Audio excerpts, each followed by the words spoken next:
Well, good evening. Welcome everybody. We're back for Friday night. It says the Virtual 9-Ball World Championships, but we're back Friday night 9-Ball. They both go ahead at the top of the hour, so we've got 5 minutes to go. And the Virtual 9-Ball World Championships were full about 4 days ago, but the bracket goes live in about 5 minutes' time. Meanwhile, back Friday night 9-Ball, it's full. It was full about an hour ago. We've got Bankster in, Ted, DJ Redo, Dirties, Alicia, Christian, Larry LS3, One Pocket Slim, Real Poland Power, Stuff as Snakes, SD2, Shooters Pool Pro, Don, Stefan, and Wink at Me. Now, I'm just wondering whether these players that signed up, whether they're going to appear. Because sometimes they can do that 2 or 3 days before and get all about the fact that they've signed up to the tournament. But it's pretty much similar to last week, who we've got in. And if we look at the calendar, we can find a button, and we'll notice that this internal browser moves a lot quicker, a lot better now that Celerus has moved to these new servers. That's the tournament now, video on the bracket for the Virtual 9 World Championship. Of course, it's a full 60. We know that some will turn up, but we've already gone through the draw. Audio cutting out? Well, it must mean that it's buffering a bit then, because everything's working fine my end. It might just be that the video's trying to settle down a bit on Twitch, but problems my end. What was I saying?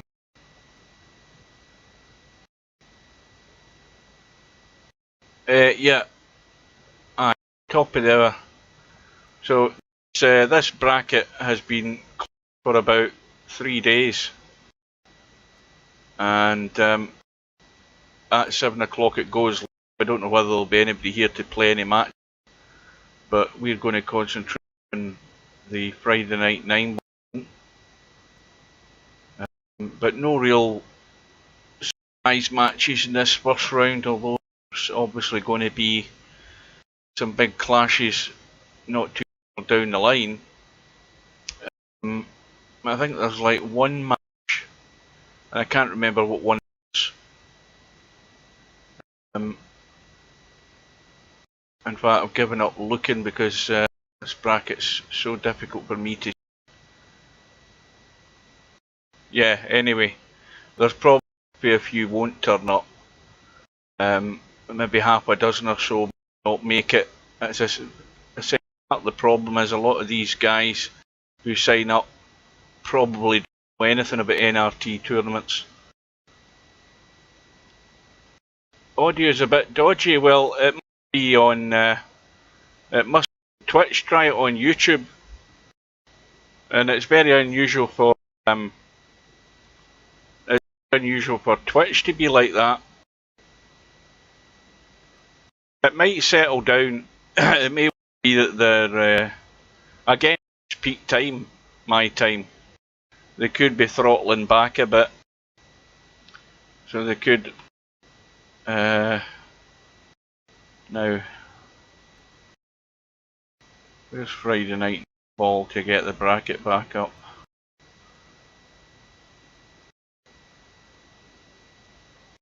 Yeah, it shouldn't out for too long. There we go. So we are about, well, probably about less than a minute away from the brackets going up. Anyway, good evening.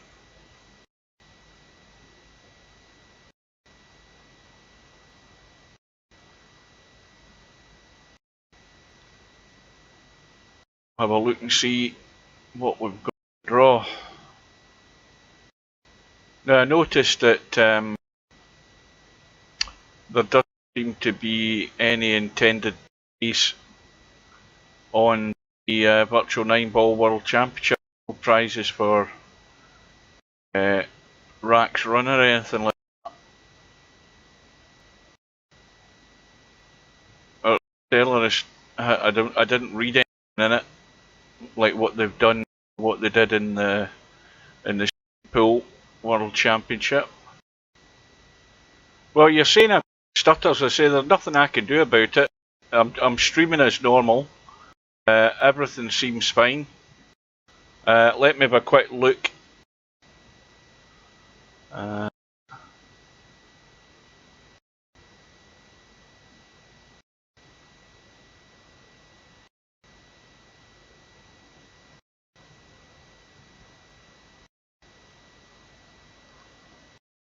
Well, I've looked at the stream. I'm not dropping any packets, whatever it is you're talking about, or I don't know what it is technically, but sound-wise is all probably to do with the quality of the signal that's at the moment. And obviously I can't monitor the sound. I don't know.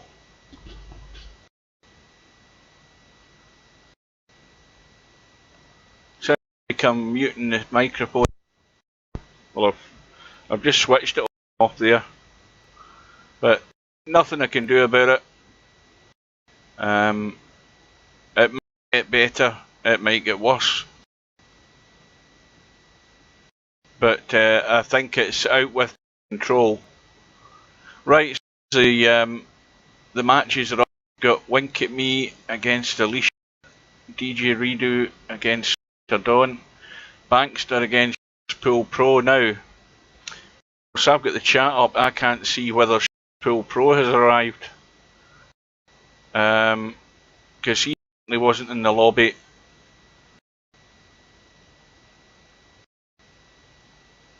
Oh, there he is. I see the name there. Stefan against Christian against Snakes. Slim against SD92. Larry against Dirties or Ties. LS3 against Bedhead. Now that sounds like a good match. Let's go in and watch one.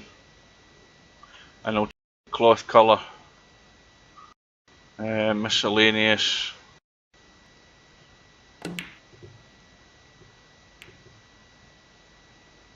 Right, so this is a scratch match between LS3 and Bedhead. Race to 7.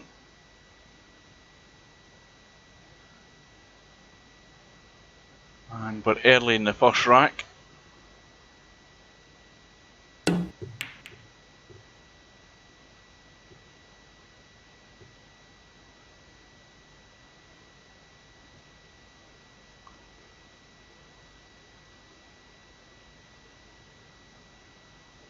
Now the problem ball will be the 3 ball, although it could be left as a combo in the 5. Where Bedhead's finished in the 2, he can only go across to that left hand side, up by the middle pocket, off the right rail over to the left rail, and probably end up having to play the combo. But he's misjudged the cut in the 2.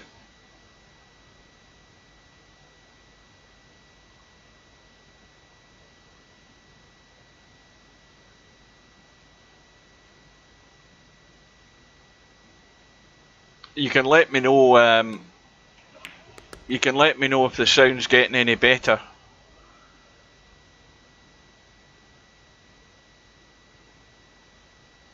Things should settle down.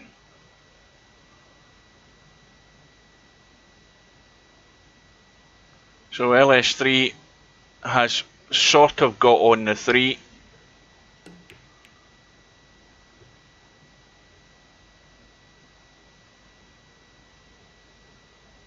There's Yamaguchi Shooters Pool Pro, Taru.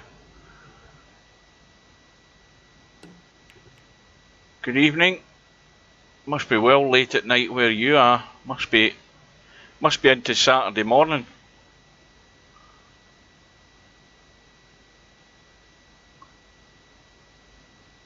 And I think LS3 can barely see an edge of this 3-ball.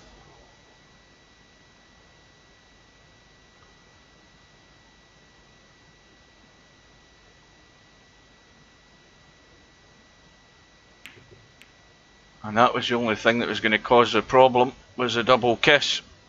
And Bedhead now has his chance.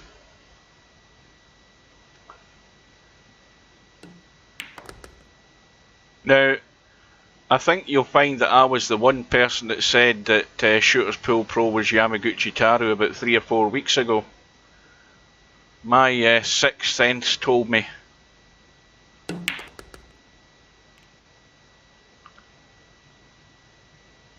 So the bracket is now live on the Virtual 9-Ball World Championship. I don't know whether there's any guys. I know that Tornado Tam was talking to Casino Jim the other morning when we were on playing Cowboy. They're just going to sort of arrange it when they bump into one another, but Casino Jim has very, very rarely ever been on at this time, UK time, bearing in mind he's in the States. But Tornado Tam's arrived online, expecting him maybe to turn up tonight, because the two of them have been drawn in the first round. Well, nobody wants to win this rack. Bedhead had his chance. That's gone, and LS3's back in. Now the problem here is that 9-ball. So LS3 having to leave the cue ball square so that she can get to the 6 rather than running up the table and being blocked off by that 9-ball. Now I know what I'm going to do. I've got this, every time I'm streaming I've always got it on 30 degrees. I'm going to put it on the default, and you can let me know whether you like it that way or the other way. That's it on the default of 40.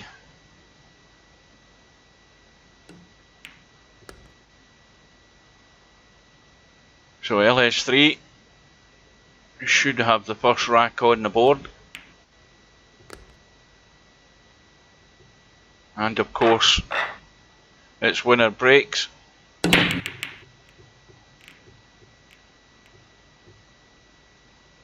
And the difference with this Friday night 9-ball tournament to the Virtual 9-Ball World Championships, the main difference is, of course we've got handicapping in this, but the other main difference is the fact that rack money is not on the big tournament, whereas it is on in this one. So the rack is further up the table.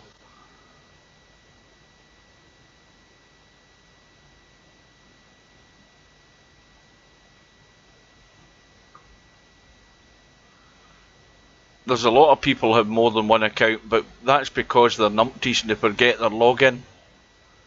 But their main account,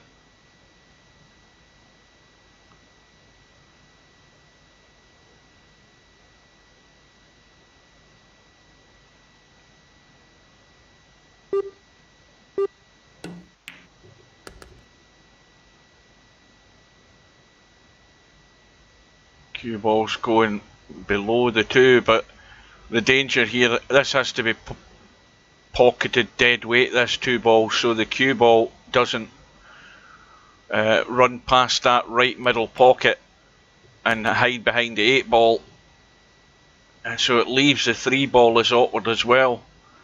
Now this is going to have a little bit of dig in it just to stop the cue ball running into that top left hand corner pocket, just to square it off. And now we're going to be left with a long 5 ball and probably pretty close to this side rail. Yeah, and LS3 is going to have to run off the rail back into the middle of the table.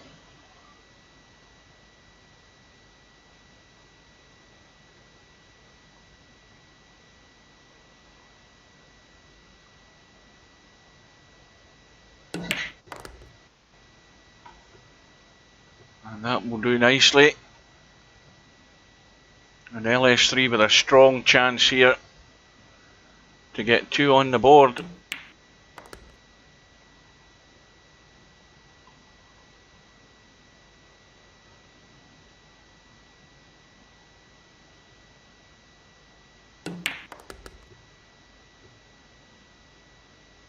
Now the squarer you can get on the 8 ball, the easier it is to get on the 9.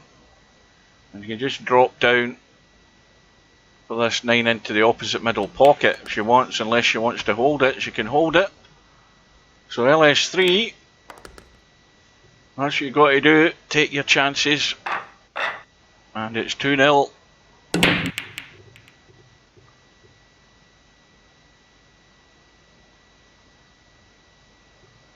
But once again, the break comes up dry, but Bedhead doesn't have a shot. He's got a kick where he could possibly kick the one in here. It would be easier if this one was nearer the pocket and it wasn't so far away from the rail, but he's played it well. Got the bonus of the 4 ball also, but now he may well have to try. I don't know whether this is too wide to try a billiard on the 5, because it's very tight for the 2 to go in off the 5. It could go in if you hit the rail first and hit the 5. If you hit the end rail and hit the 5, there's a strong chance it will go in that way. But to actually pot it clean, well, he's played that very well. That's a cracking shot. Just brushed off the 5.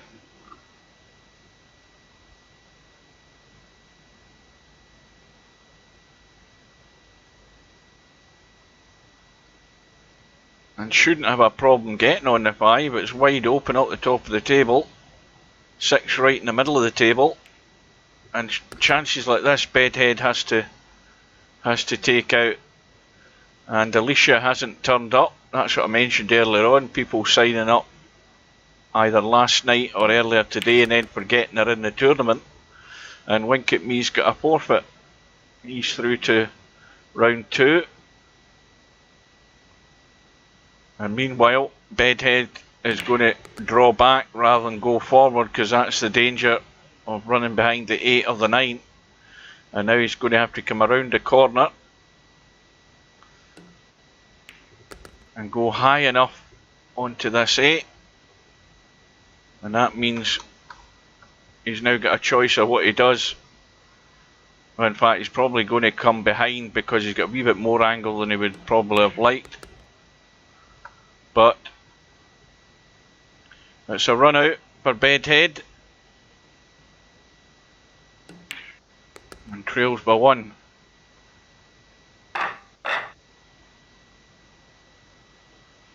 Well, this is the longest my hair has been since about 1993.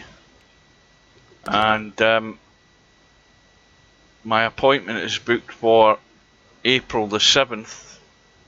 At 9 AM on the Wednesday morning, and I'm going to get it stripped right into the scalp. Oh dear. Well, the first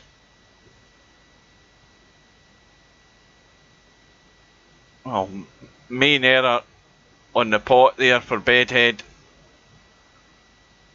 Now these balls aren't sitting pretty. They're, you know, you've got the 2 sets of balls side by side, but you've got to get on them. And that's the problem for LS3. Now how's the luck here with the kiss and the 8? Absolutely perfect. Little bonuses like that are what you need. But now LS3 has to back herself here, because there's really no excuse. Everything is open. It's just about moving the cue ball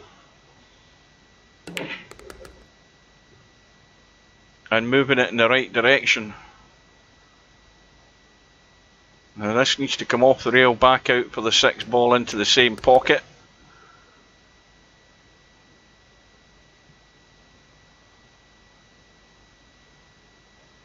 Now the safest route for this 8 ball is to pot the 8 from where the 7 is and let the cue ball run over to the left as we look. That would be the safest route. and if you overhit it, you get the cue ball up by the middle pocket. So you would pot the 8 like there and go there and run up there. So now LS3, the problem is either killing it dead and rolling it into the middle or stunning up the table. So she's played the simple shot, which is the right thing to do, and regains the 2-rack lead.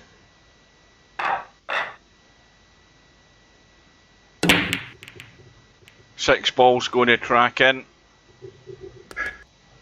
but no real shot in the one. I mean, there is a cut down into this bottom left hand corner pocket. Stubb would go for that. In fact, most of these guys would go for it. What about LS3? She's gone for the bank, and she's perfect in the 2, just to drop down onto the 3. And, well, it has to be said, this table is not bad. That might be the bad shot, going below the 3, because now the cue ball's running. And she's digging down to draw across. Well controlled, but again, 2 straight on the 4.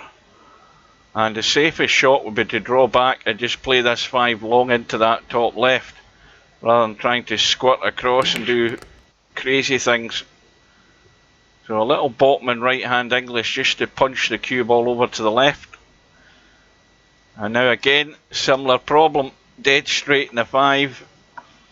And the safest shot is to run through and get as straight as you can on the 7.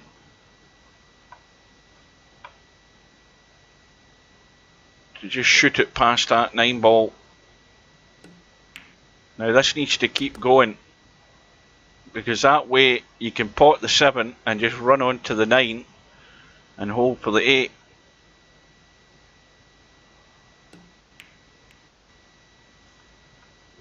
Oh dear. Well, it wasn't that far off straight, and that has to go down as a bad miss, because if it had ran through another inch, it would have been dead straight in the 7. It was just a tad off line. But LS3 needs to be getting them, especially with this big 9-ball tournament now up and running. Those sort of mistakes you cannot afford to make. But hold on a minute. What's Bedhead managed to do? Well, he's found the one place where you can't get a shot at the 8. And it's the old kick and hope. And this might go. No, it won't. And how's his luck? Well, it's neither here nor there.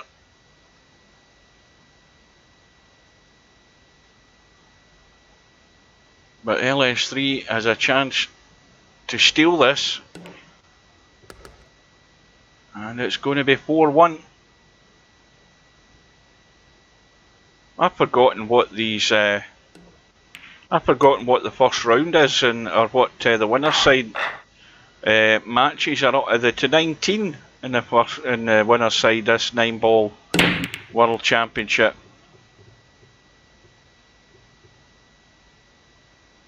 Because all of a sudden, when you're 4-1 up in a race to 19 with winner breaks, if it was like that situation right now for LS3, the pressure's on Bedhead.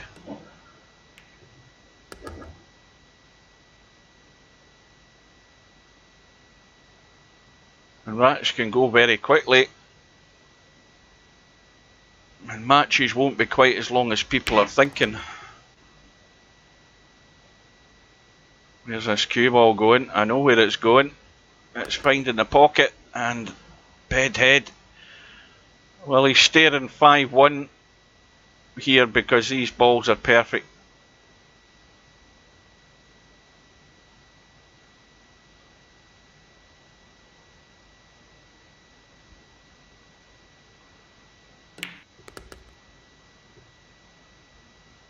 Now I hope I'm not out of sync here. I'm going to leave this room. Hang on a minute.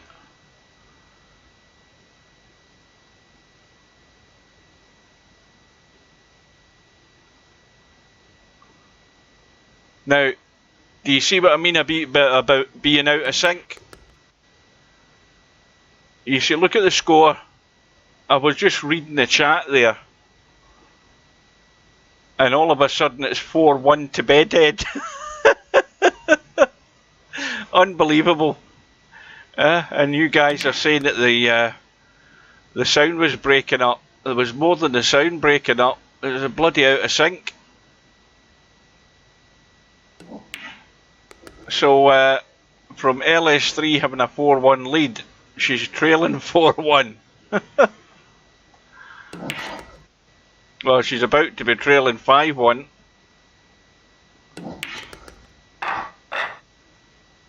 There we go. I mean, we could have went through that whole match there thinking that the LS3 was in the lead all the way. None the wiser. It was only the fact that I read a couple of the comments in the chat by either player that I thought there's something not right here.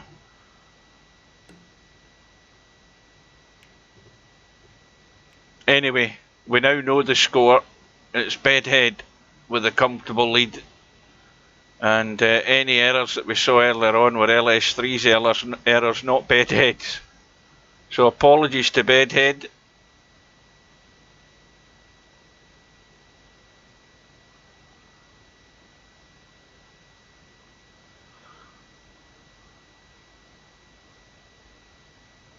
So it's a 1-5 combo. And where's the cue ball ending up? Well, he'll still have a Bedheadish sort of cut in the one.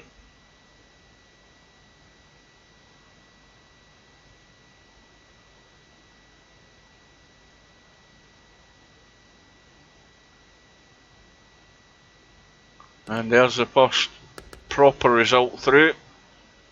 Larry's comfortably through his first match by 7 racks to 1 against Dirties.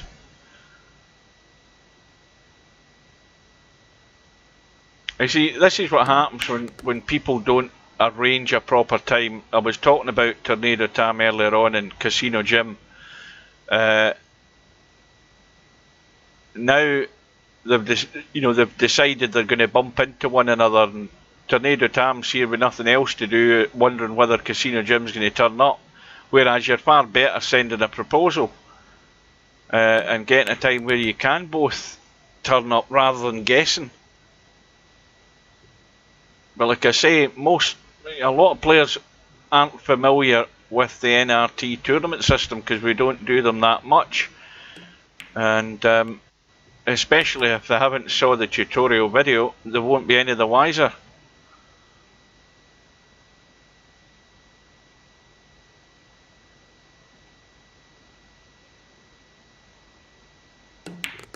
Have you not been banned for Shooter's Pool yet, Stubb?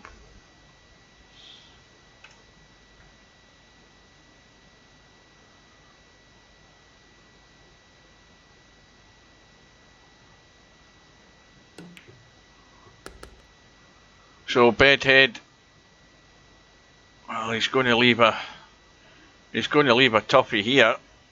I mean, he could go for a safety. There's a good safety to try here.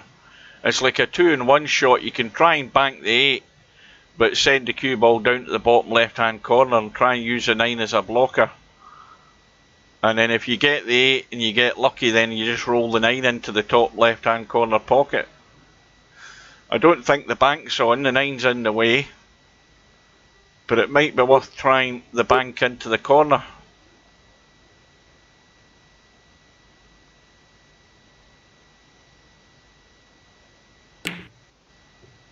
Yeah, he's gone for it. He hasn't thought about getting the cover though, so it's a gift for LS3. And there's the result through. Shooter's Pool Pro has beaten Bankster 7-0.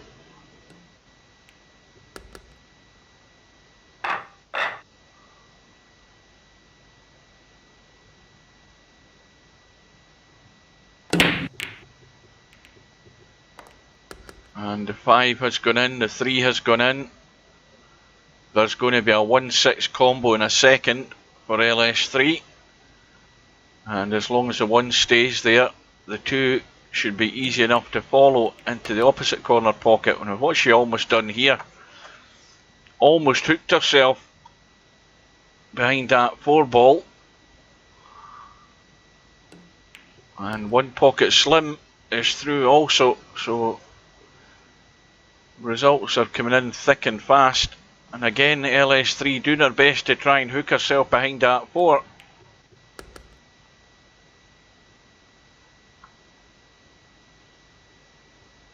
Little drop into the middle.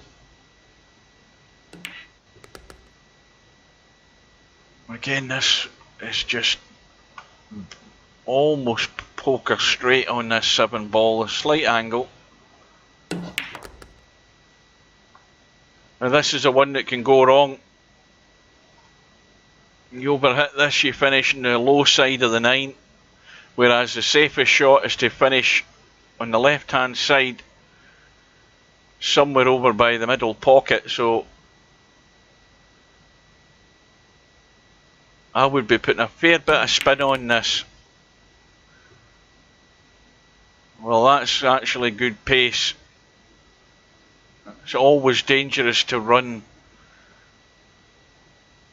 all around the table like that, because there's a strong chance you'll finish low on that 9, but she's got the job done. Back to within 2. Cue ball thought about scratching, and nothing else has gone in. Oh, I'll tell you, I had sore ribs the other day. I was watching YouTube, and I was watching what's it called? I don't know how I actually found this or how I stumbled across this. I can't remember what I was looking at, but one of these videos came up on the side on YouTube, and it was surströmming, STROMMING, which for anybody that doesn't know is it's actually fermented herring. Fermented and salted herring that the Swedes find a delicacy. But so there's lots of these videos on YouTube, the surströmming challenge, where people open this tin, and the tin is actually so foul that I mean, this fish is giving off all sorts of gases, because the tin is ready to explode. And so the first thing they do is they puncture the tin to open it, and that then squirts out half the juices of the can. Oh dear, my sides were, the tears were running down my face. And there's one video, and it's called 5 Guys 1 Tin. And if you know what I'm talking about, you'll notice a play on words of a certain video. Or did Snakes actually play in the match, or did he not turn up? Anyway, if you get a chance, go and look at some of these videos. But the one with 5 Guys 1 Tin is hilarious. I mean, these guys are sick all over the place. Smelling this thing, it's absolutely foul. But my God, my ribs were sore. Well, the results are all flying through, but there's none coming from this match so far. We've got the result from Stubb and Snakes, which was a forfeit by Snakes, and Stefan has beaten Christian. This must be the only match still outstanding in the first round.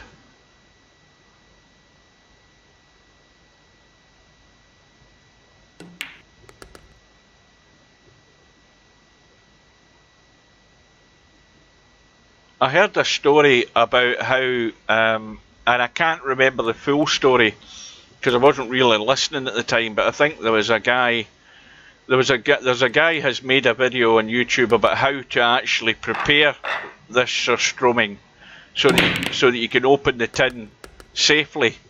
And I think he was telling about how the Swedes came to have this as a delicacy.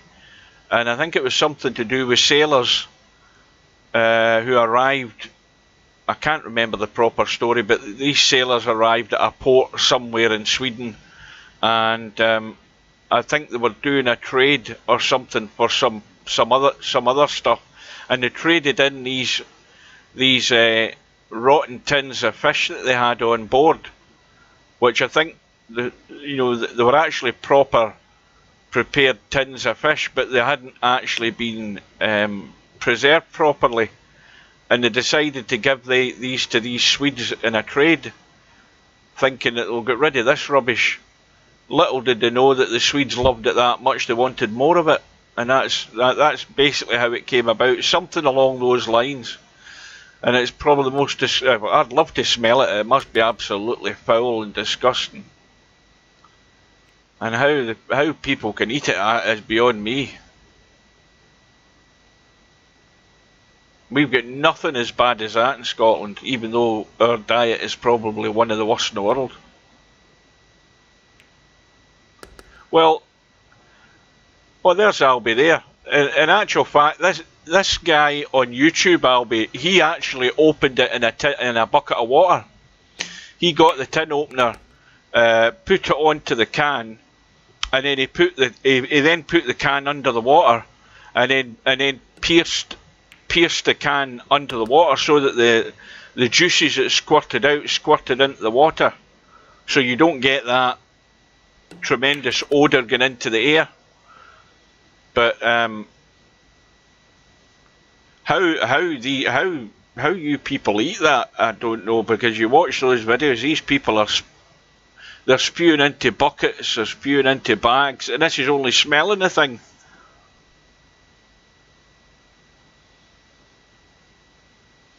Anyway, Bedhead on the brink here again. He's got the same problem getting onto this 9.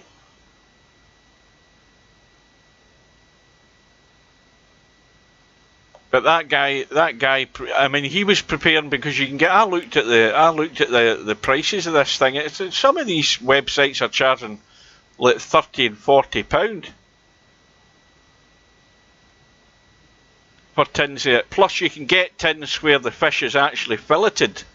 But if you want to get the cheaper tins, you buy it where the fish has still got its bloody guts in it, and then when you open it up, you've not only got the stink of the fish and the oil and whatever else is in it, you've got to gut the fish before you then eat it.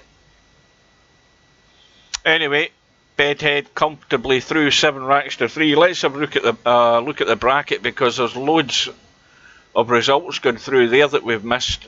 In fact, we were, I think, last to come through there.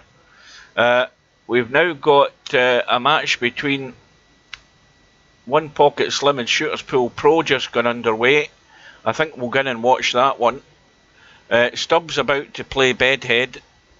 Larry's playing Stepan. Stepan's getting the 6 ball, but I think we're going to go in and watch One Pocket Slim against Shooters Pool Pro, and I'm going to have a drink. Well, I can believe it won't taste as bad, but I think I would be more than willing to taste it with a peg over my nose.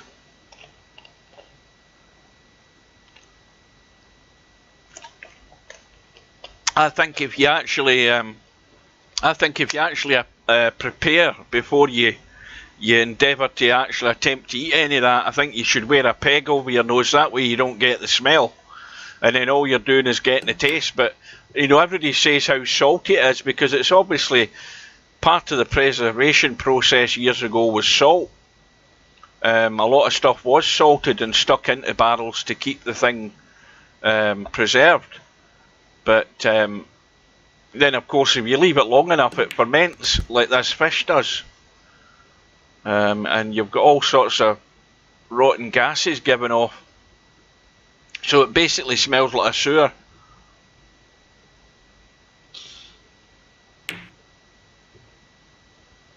Well, that's going to go in. Not intended, I don't believe. But player 2 is Shooters Pool Pro, who's getting 6 and out against Slim. And there's another result through. Well, that's obviously from the one loss side, because Alicia hasn't turned up.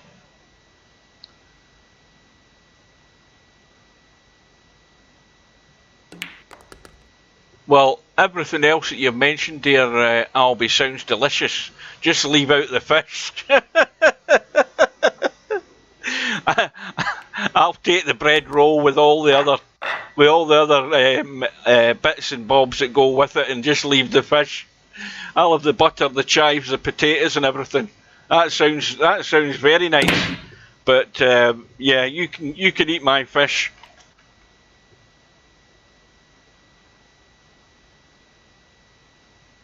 Yeah, people talk about haggis. You know, it's all various bits and bobs. It's all the offal that's put into haggis. Haggis is nothing compared to that.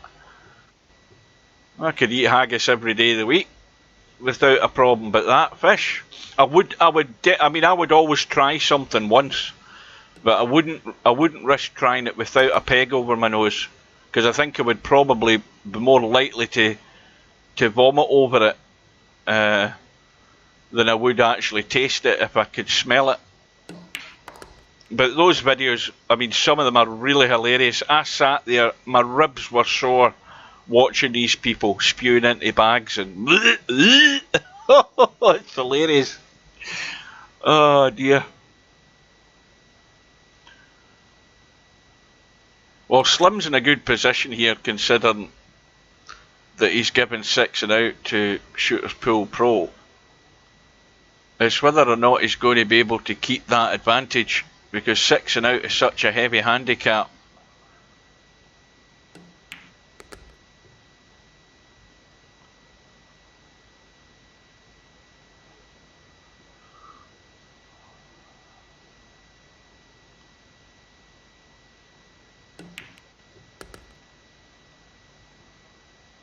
Now, Shooters Pool Pro using a cue. Yeah, he's got a cue.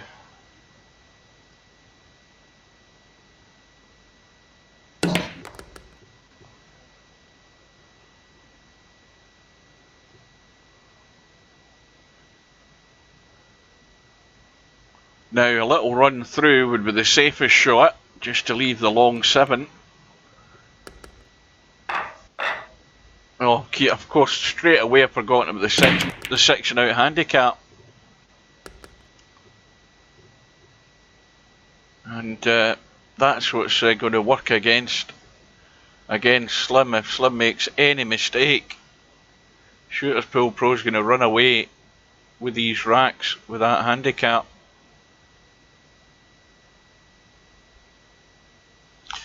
Well, I've got two big battered cod pieces that I'm going to have, and the only thing that's going to go on top of that is tartar sauce. A good dollop of tartar sauce in each big chunk of cod.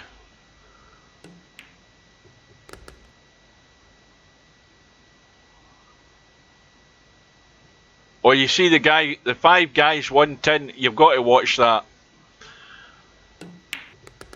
Oh dear.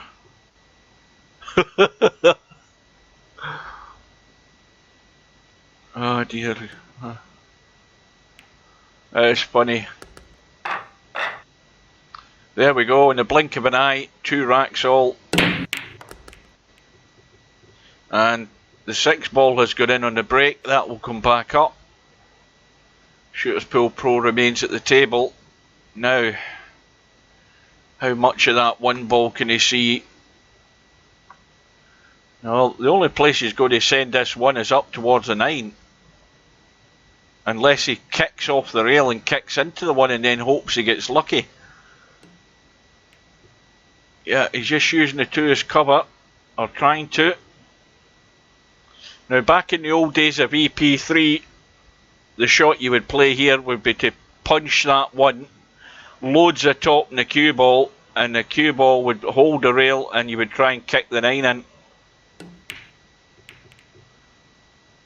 Well, Slim actually tried something, but the 9 was too far off the rail to try that shot.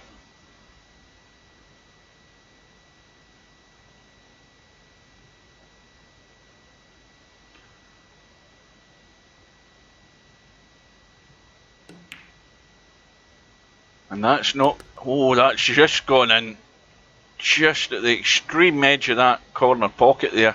What's happening in the snooker, by the way? Somebody find out. ITV4, please. It's Little Orphan Annie against Mark Selby. Well, there's a bad miss by Shooters Pool Pro in the 2-ball there. But he's got away with it.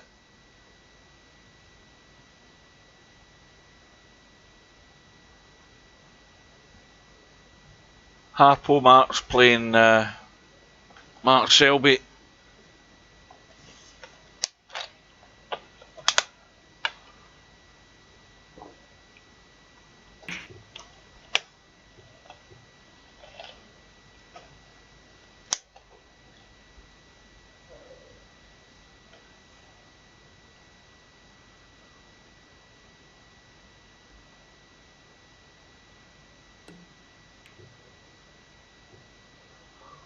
Well, Slim has a chance this time to get distance. He can try and get behind that 9, 8 and 4 down the bottom of the table, but he's gone, I think, partially for the bank there in the 2, and it could cost him.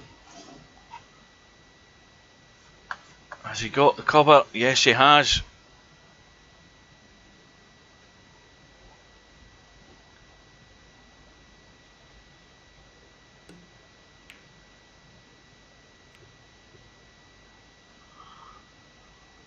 And that's where you need to leave the cue ball to protect yourself from the jump shot escape.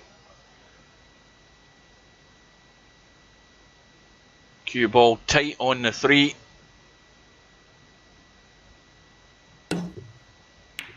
Oh, that's unlucky. Hit the wrong side of the 2. So the scratch for Slim.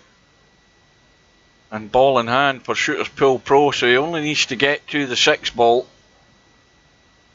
to have another rack on the board, and it will be 3 in a row to take the lead. 7-2 to the Hair Bear bunch.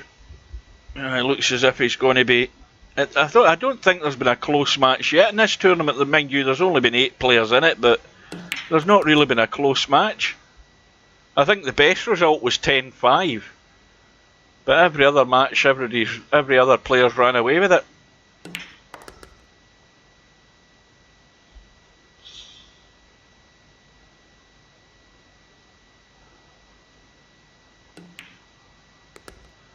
I mean, the thing is that Neil Robertson's probably better having a... He's probably better having a number 1 all over than actually having to travel around with a snooker cue and hair straighteners everywhere he goes. They must have got broken, which is why he looks like Little Orphan Annie.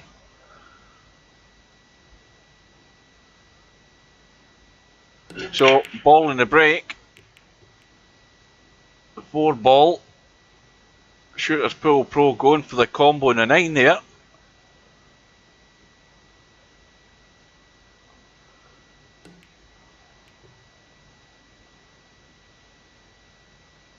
And that looks pretty good. Good distance. Okay, it's not full cover on the 1-ball, but it makes it difficult for Shooters Pool Pro to get this safe.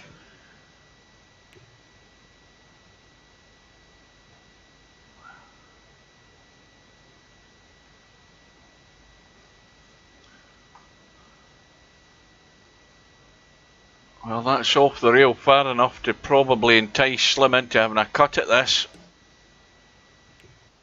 And he's pushed it to the rail too soon. I think he was dragging on that cue ball there to just try and hold for the 2, and he's killed the pace too much and cut it into the rail too soon. And this could be another gift of a chance here for Shooters Pool Pro. Admittedly, he's got a wee bit of work to do. Got to get the 2 and the 3 and then up for the 5.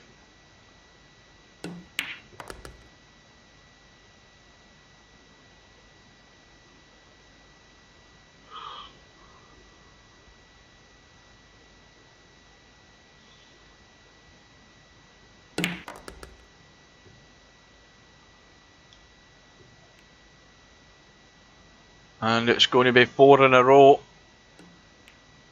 for Shooters Pool Pro.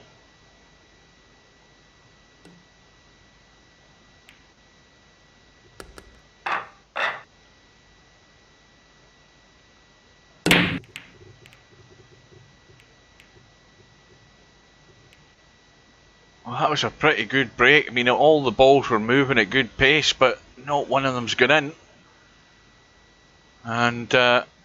And Slim, well, he's got a very thin cut into the middle, into the left middle. He was just trying to push for cover here, but he's hit that. Thought he'd hit that too hard. In fact, there's a chance this 3-ball will go in here. Oh, Shooter's Pool Pro didn't exactly spend an awful lot of time thinking in that, but I think that was maybe what he was hoping would happen. He would maybe kick the one and kiss the 3 in. But as it is, the result's good because he's got it safe. But Slim has got a good solid kick and has now got Shooter's Pool Pro in trouble. And I think that's too close to jump as well. And, well, there's not a particularly easy path to get to the 1. So Slim gets his reward. Now he may well have to start off with a combo here to get this going, because there's nowhere else the 1 ball's really going to go. So it's the 1-2 combo to start off, but the 1 ball's almost squirted away, and the result through from the 1 lost side, Bankster, has gone through in the final rack against SD92. Well, that's way off the mark. And Slim's going to go further behind here if he's not careful enough.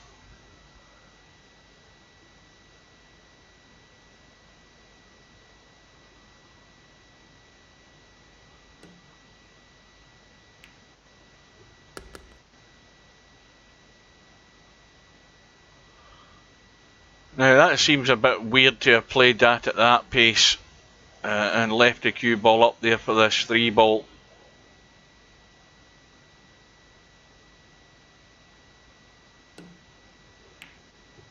I'm not quite sure whether Shooter's Pool Pro had actually was aware that the 3-ball was there, or else if he was really sure, he would have hit that a lot harder to get the cue ball down the table. And he may well have covered it again. He has. Slim gets a jump, and Slim is going to have to rescue this rack with a good pot in the 4. Not easy.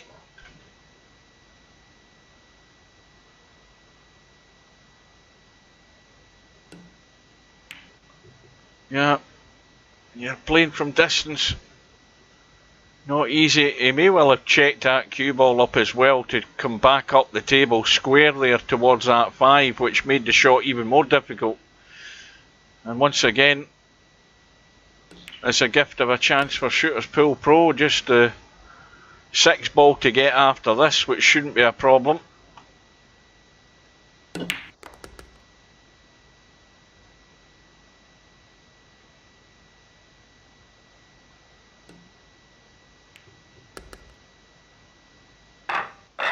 And it's now 5 in a row. And the 5-ball has gone in on the break. And a shot, I think a shot in the 1. Yep. Is there enough of it showing? Yes, there is.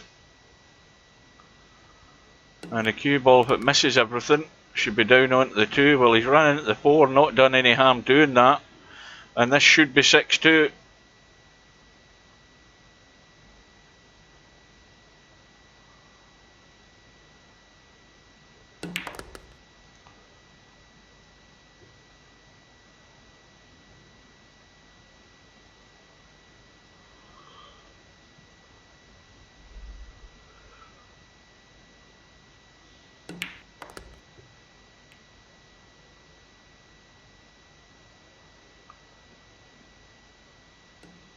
Let's have a quick look at the bracket, see how things are going. Larry is 4-3 up against Stefan. Stubb is 3-1 up against Bedhead. Spectre Don is 4-3 up against Wink at Me. And then the match that we're in at the moment, it's now 6-2 to Shooter's Pool Pro, 6 in a row. And there's a result through. Dirties has beaten Christian 4-2. Now, the 1-9 combo for Slim. And that's a relief. Slim has stalled the run and saved the match there with that combo. And he's still trailing by 3. Looking for a ball and a shot. Well, he's got a ball, but he ain't got a shot. Blocked out on the 2. Now,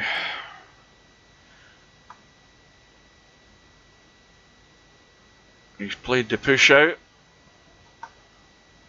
Now, Shooters Pool Pro can either play from there or put Slim back in.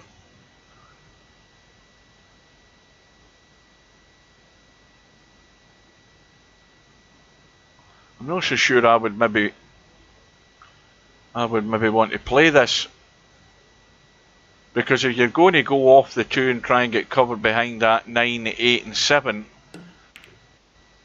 you've got to get it good. Well, now I don't know whether Shooters Pool Pro tried to play some sort of combo there or not. He's almost got away with it. The only hindrance for Slim here is he's over the 9 ball. Is he trying to cut this into the middle? Well, he's trying to run the 2 onto 3, and he's played that well. Gave it every chance to go in. Well, this is an important visit for Slim. Well, this is tight, and he's got to think about that 5 ball as well. Again, a good shot. Now remember, this is where Slim cannot make any error, because these are all Shooters Pool's money balls now. Now, does he want to stun across for this 7? It's got to be firm, but he could stun across. Or is he going to go running through and get it from the short side? He looks as if he's running through, and that's, again, the focus on getting into a small area has caused the mistake. You know, he could have stunned over to the left, and that way it would have given him more room to get to the 7 than it would be to try and run through, and he's given the match away there, Slim. Trying to get too cute on that 7, and it was, well, a comfortable win for Shooters Pool Pro, but that's what a 6 and out handicap can do for you, especially when you can pot a ball. Well, the stun wasn't easy, but it needed to be firm, but it would have given him a more open shot to get to that ball than going in the narrower side, on the right side. But anyway, we will never know. So let's have a quick look at the bracket. That result will go through in a second or two if we get this thing to... Where the hell is it?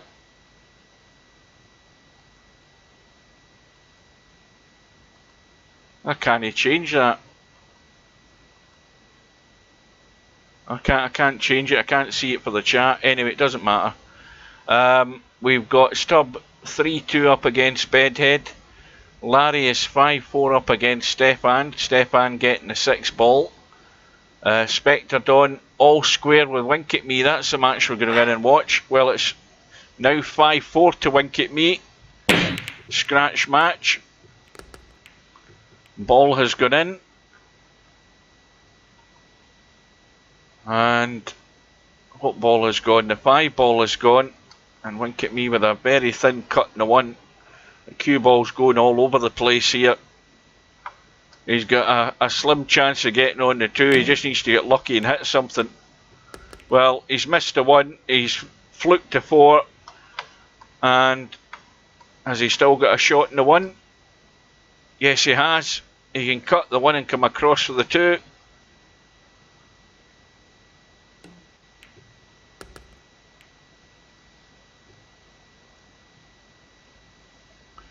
Well, it's not about getting the fluke, it's about making the most of it. He's gone too far inside. If he'd left that straight, he'd have been fine. Because that 6 ball goes into the middle, no problem. But now he's left it very difficult to squeeze that 3 past the 7, past the 8 ball. It's a blind pocket. Makes it much more difficult, especially now that he's got to think about getting in a 6. Is he going to get there? No, he isn't. Inspector Don breathes again. Now, wink at me if he gets this half ball, got a strong chance of cutting this in. And LS3 has gone out. Snakes has beaten her 4 racks to 1. Well, he got it just too thin, but he got the hit. But this cut is on for Spectre Dawn. But needs to get good on the 7. Going to have to let it run.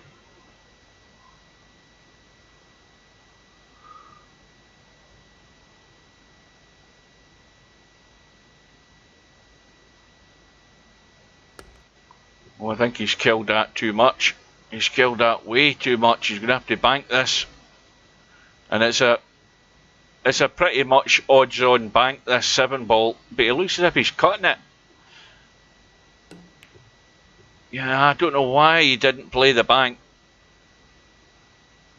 He had 2 chances of that going in the bank. Whereas you're trying to play a very thin cut in the 7, you've only got that 1 chance. And that's pretty much sold a rack there for Wink at Me.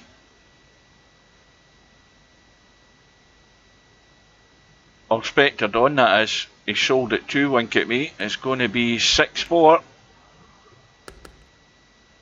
with the break.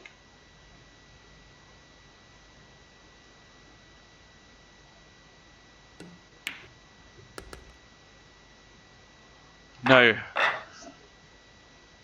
while Wink at Me breaks off, I'm going to go and have a look at the calendar for a second. He's broke off. It looks, well, the 3 balls gone in, and he's got a cut back in the 1. Let's have a quick look at this calendar. Hang on a minute.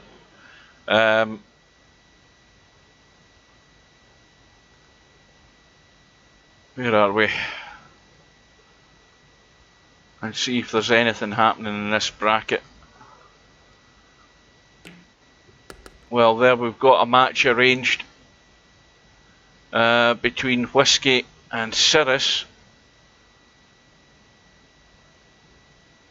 This is, what's today's date?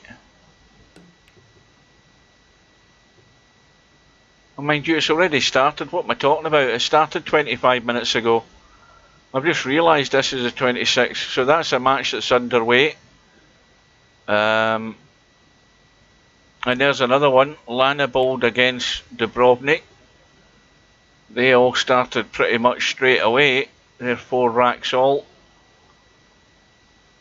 So we've got a couple of matches underway in the bracket. And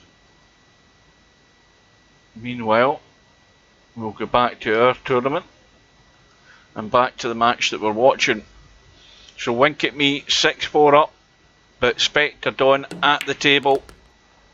And where's that cue ball going? That may well have been the nail in the coffin, the final one for Spectre Dawn in this match, because it gives Wink at Me ball in hand. And, well, the crucial shot is going to be from the 6 to the 7. That will decide the match.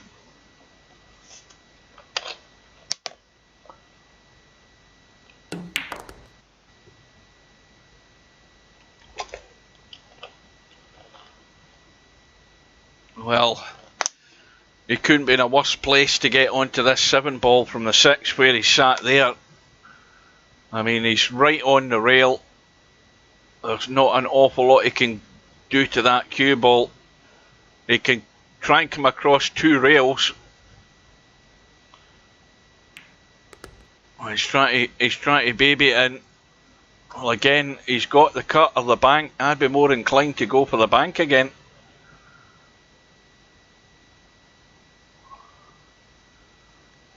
He's lining up the cut, I think. And it could still be a chance for Spectre Dawn here, because this is not easy.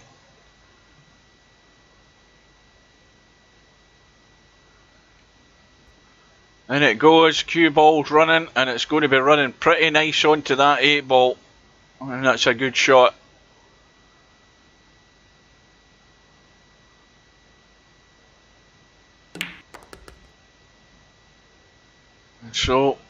wink at me.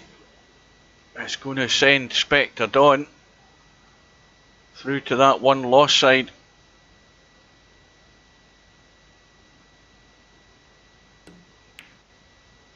And it's a win by 7 racks to 4. Now, jump back to the bracket.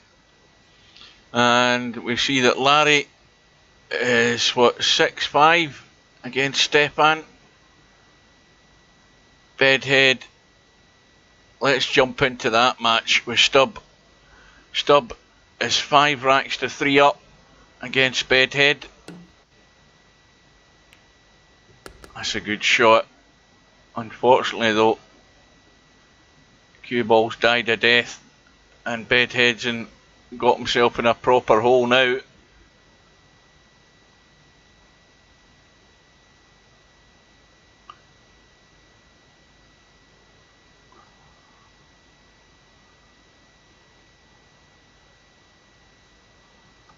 Well, he's out with the jump stick, I think.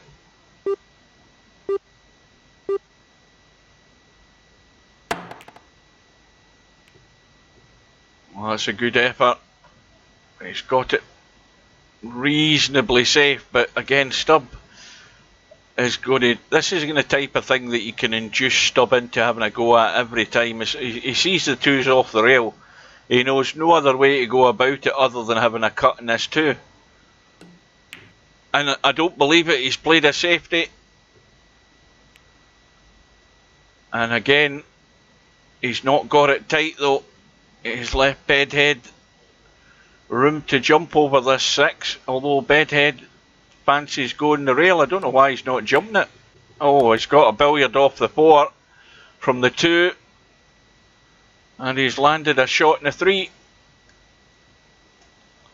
And Stubb doesn't like it.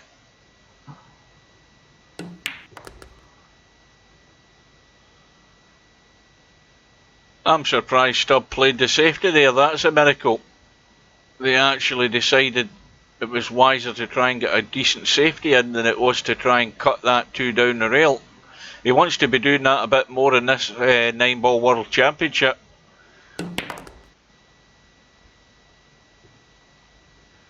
But Bedhead's still got work to do though.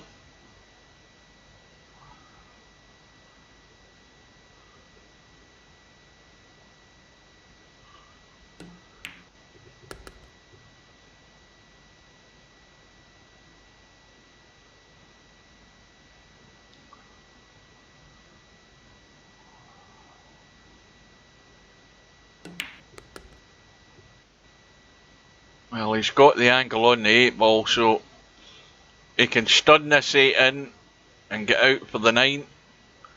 He can run down the table, play the 9 into the left middle. He needs to go far enough though. He's under hitting. That needed to go another foot down towards us to make this a comfortable shot. He's gone for the bank and he's paid the price by not getting there. If anything, you overhit that to make sure that you get the cue ball right down the bottom half of the table, and he's thrown away his chance by not going through with the shot to get onto that 9. And it's a gift for Stubb, and Stubb gets a 7 in the break. He's going to have a 1-2 combo to keep him at the table.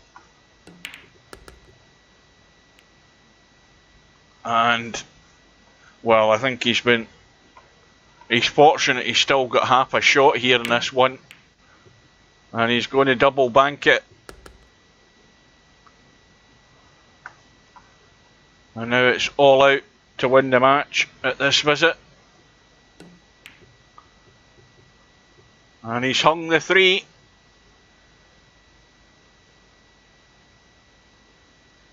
Well, it wasn't that long before Stubb proved me right.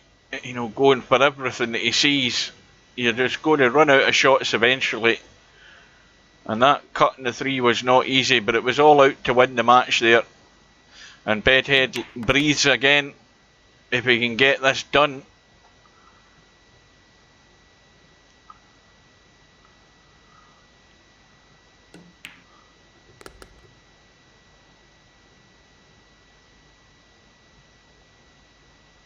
And I think he's dead straight in this 6. Yeah, he's pretty much straight on it. So there's not a lot he can do. But just make sure he gives himself an open shot in this 8 ball. Now he's going to have to dig into this if he wants to hold where the 8 ball is into the table for a shot in the 9.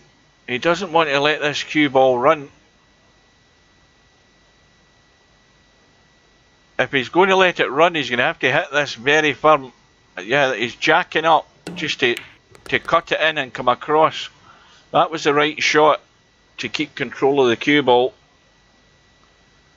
And so Bedhead survives from the unforced error by Stubb. Bedhead wants a ball. He ain't getting it though. And what's worse is, Stubb comes to the table with a wide open shot in the 1. He's going to have to play a good one to get on this 2 though. It only goes into the 1 pocket, bottom left hand corner. And he's... Yeah, it was difficult to hold, but he's still going to thin it. See, Stubbs working on the policy that if he can see the ball, he can pot it. And this is what's going to eventually be his downfall in this 9-ball World Championship. You just cannot rely on potting without getting good position. And well, he's got away with it partly. Good evening, Semi-Pro. You haven't seen Witt's new video? You'll have a good laugh at that. Go on to YouTube and go to Taoist Nomad. Type in Taoist Nomad and you'll see his new video. Are you old enough to remember The Incredible Hulk when it was on? I don't think you are, probably not.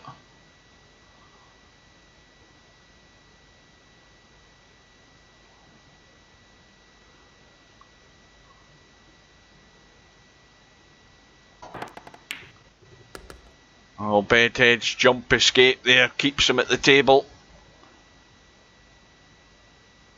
But once again though, he's got no shot in the 5. Oh, I never noticed the 4 was still on the table. I was too busy reading the chat. Well, he has got a shot in the 5 because he's potted the 4 to get in the 5. Now, how good is he going to get on this 6 ball? Oh, he needs to keep going. He's just got there.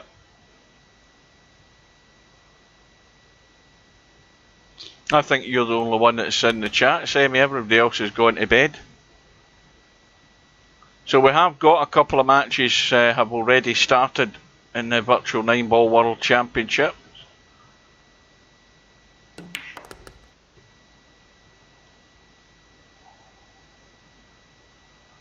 And Bedhead to get back within 1. Did you see it?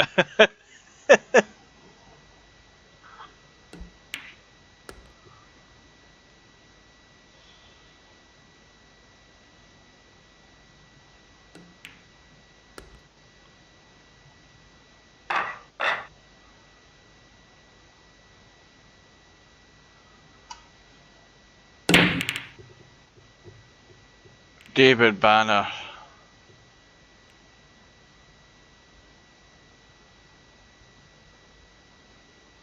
So Bedhead's break is dry and Stubb has his chance to win this match. A shot in the 1. And he's looking to stud out for the cut in the 2. He could be really fancy and try and billiard the 9 in here. But he's going for the pot. And going for the run out.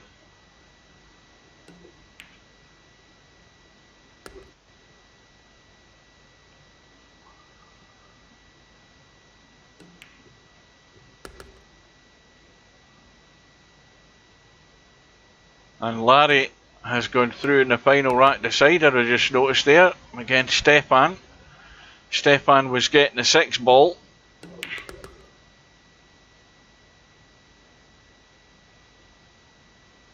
Well, Stubb is going to have to work the cue ball here. Big time. Big draw off this 7. Lots of power.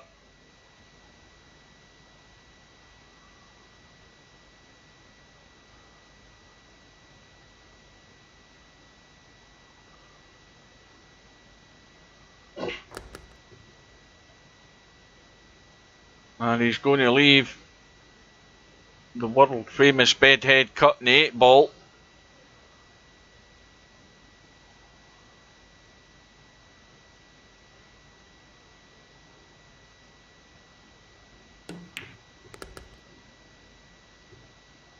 And that needs to keep running.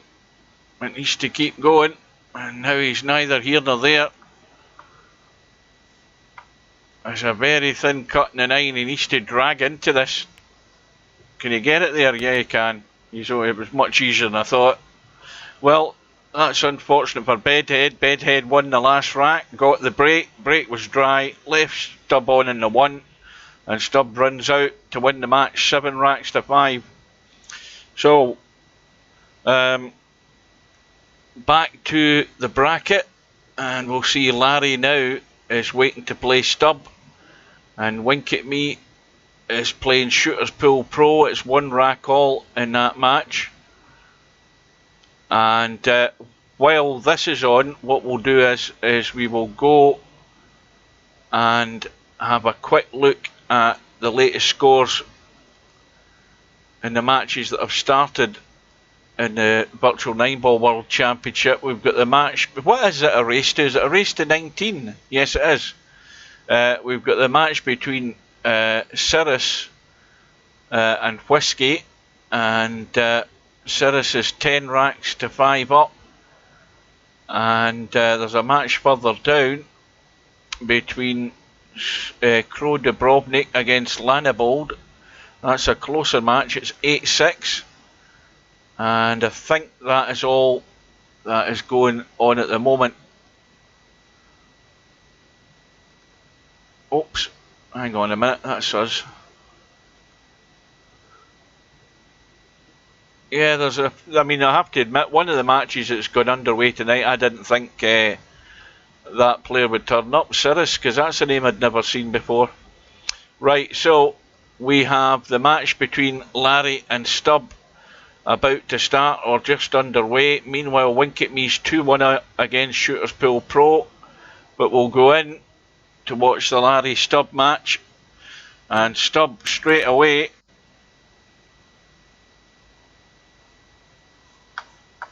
well, again he's entirely in no man's land here. Very thin cut in the 4.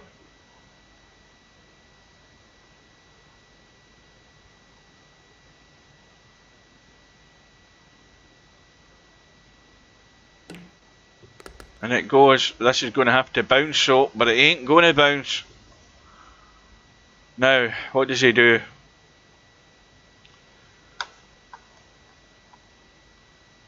A very thin cut if he's trying it. And he's going entirely the opposite direction to where the 6 ball is. Or is he trying to reverse bank it once into the corner? Cue ball still got to spin away around the table to get near this 6 ball though.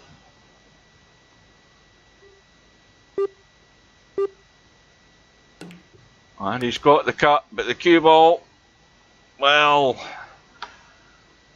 good luck with this one. Well, good evening, Simon.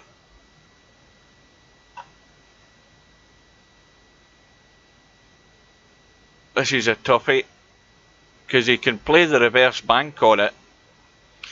Or is he trying to wind up a very thin cut along the rail to the right? If he plays the reverse bank down to this left hand corner pocket, he's in danger of scratching the cue ball. Well, he's got it all wrong. But has he got away with it? I think he has. And the result through there from the 1 loss side, Slim has beaten Dirties in the final rack. And I think Larry is going to wind up for the cut on the 6. Need to watch the cue ball though.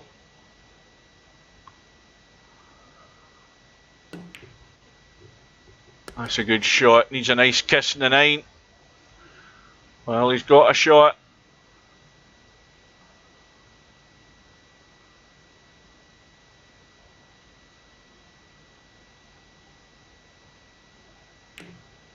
Is that going to stay in? I don't think it is.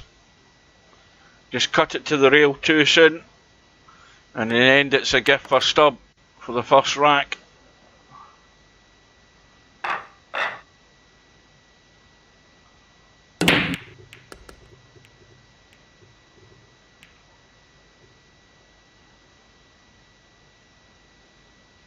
And the 2 ball is gone. He's got a shot in the 1. He'll be on the 3. It should be 2-0.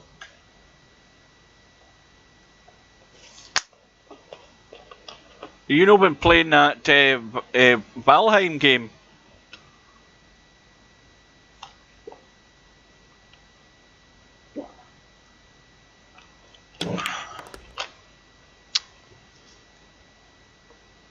I downloaded that, what do you call it? Oh, what's it called? Assassin's Creed Valhalla the other day.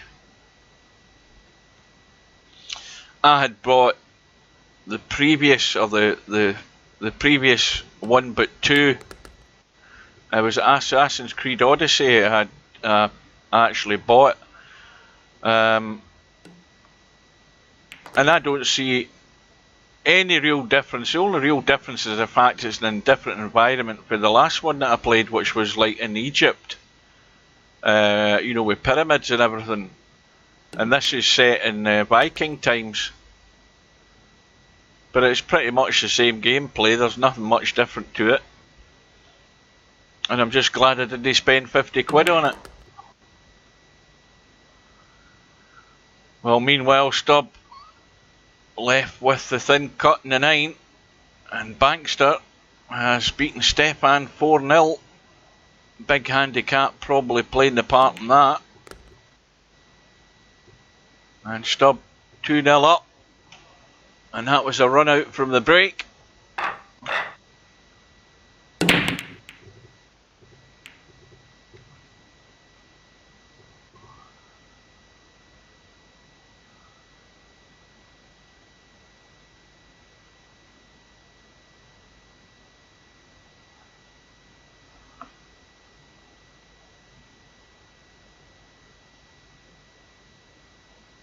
Well, I think from reading about what the developers say about the game, they say it's much more fun played with a group of like 4 or 5. 4 or 5 in a team.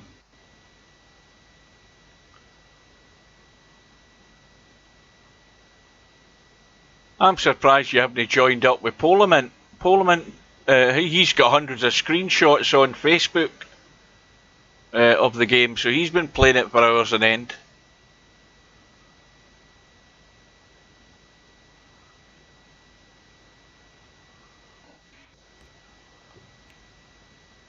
Oh, that's a lucky little kiss in the 5 there for Larry. And he's got to take this home. They're all in the open.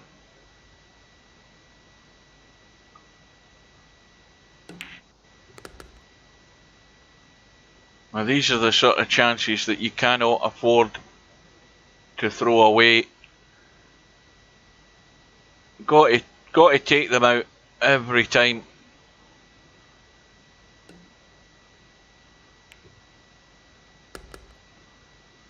And now the big problem is going to be the 7 ball. 5 is easy enough, 6 is easy enough into the right middle. But what's he going to do for the 7? He's really got to go top side of the 7 towards the 9 ball. Unless he wants to try and squeeze it into the left middle. He has to get top end of the table to give him any semblance of a shot. And he's got the chance to do that off this 6.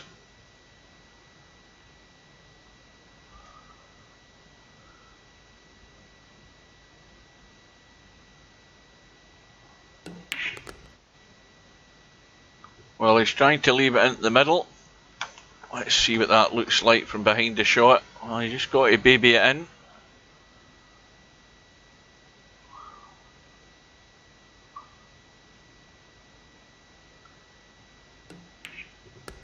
You can build wee huts and things. That's what the so much more to it part means. You can chop down trees and build wee huts. So Larry gets one back.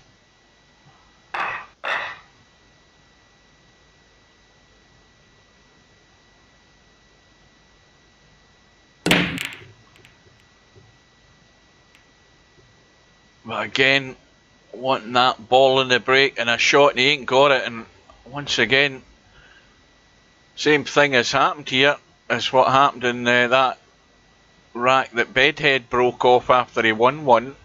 Left the one ball on for Stubb. Dry break, and Stubb went in and ran out, and he's got a chance here. The 2 ball goes past the 6. A result through there from the one loss side. Bedhead has beaten DJ Redo 4 racks to 1.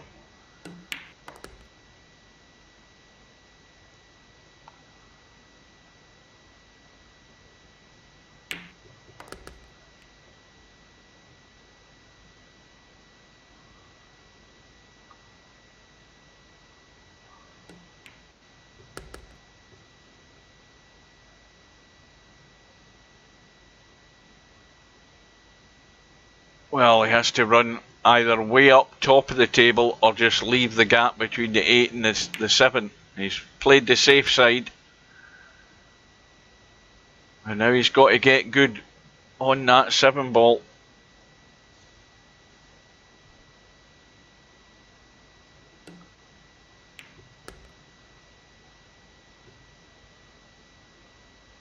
Now has he got too much angle? Well, he's got to draw to the side rail here, unless he feels if he can run down to the bottom rail then the side rail. He may well have enough room to do that. He's got to get up the table though.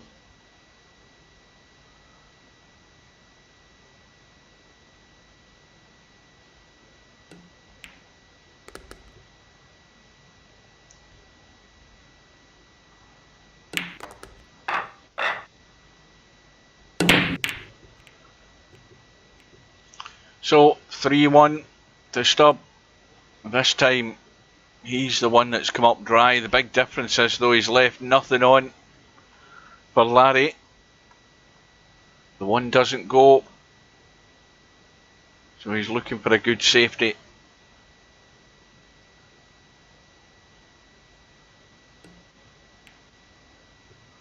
Oh, I think he's underhit that.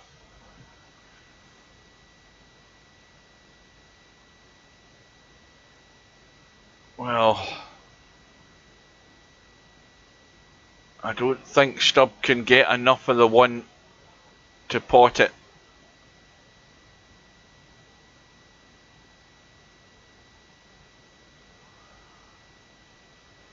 Stubb's looking to just bend it around the 3 to clip the one. He's got there. The only problem with that is he's ended up blocking himself out on the 2, but it has to go down as a poor safety by Larry. I'm not going to mention the mouse, but you know what I say about some of these little delicate shots that you have to play.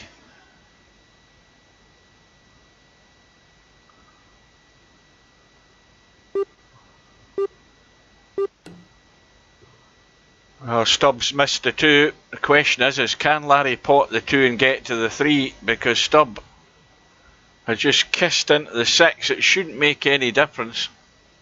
The problem though is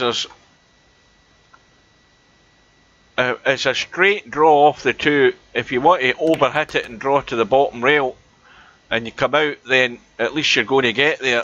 He's got there anyway.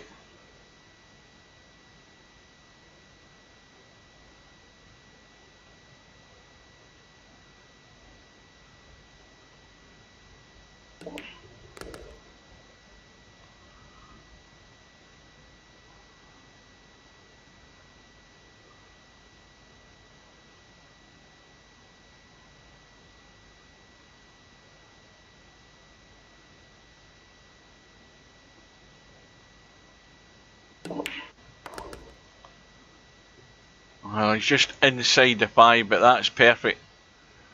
Because you can just stun the 5 in and just drift out for that 6 ball. Or you can run forward, run off the bottom rail and up.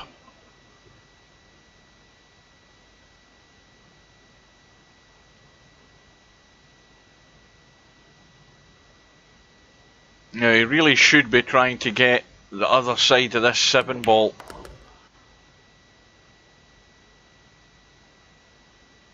Well, that's gone a lot further than I thought he would have got, but he's now ended up dead straight in the 7. Now, he can cut this into the middle and run off the bottom rail, side rail and back up the table for the 8. It's not a difficult shot to thin it in and run past the 8, hit that top rail, left side rail. He's trying to get cute and get good on this 8. And again, he's sort of in between. I don't know whether that was the best of ways to get there, but he's got a shot. How good is he going to be in this 9 ball? Well, it's just gone in, and he's managed to kill the pace and hold it to get back to within 1.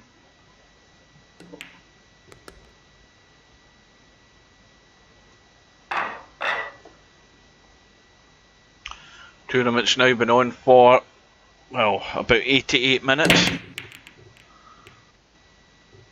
When the 9 ball is dangerously close to that corner pocket. And the break from Larry is dry. And Stubb can see enough of the 1 to cut it in. Well, it looks like he can from here.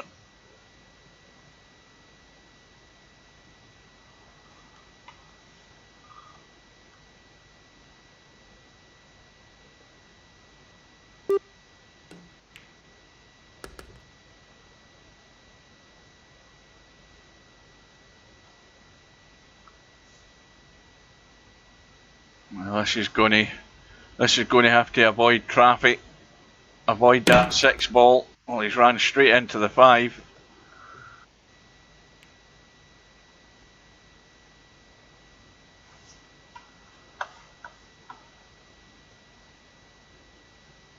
Well, he's just going to try and tuck this 3 away here, thin edge of the 3, and then let that cue ball run around the corner, miss the 8 ball. He's got it a lot thinner than I think he intended. He's left it, well, let's just say it'll be a good pot for that 3 ball to go in. There's enough room for it to go, but that is extremely difficult. It's much easier to play the safety.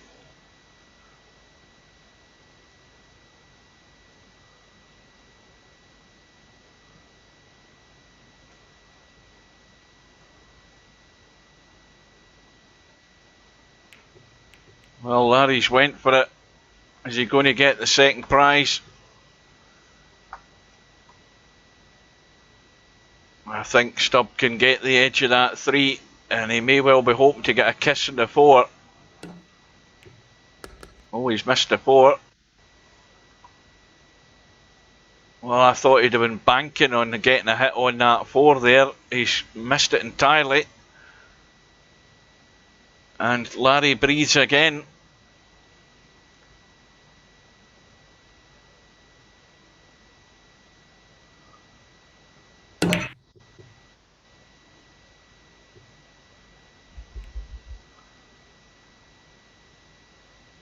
Well, this time Stubb hasn't got it safe.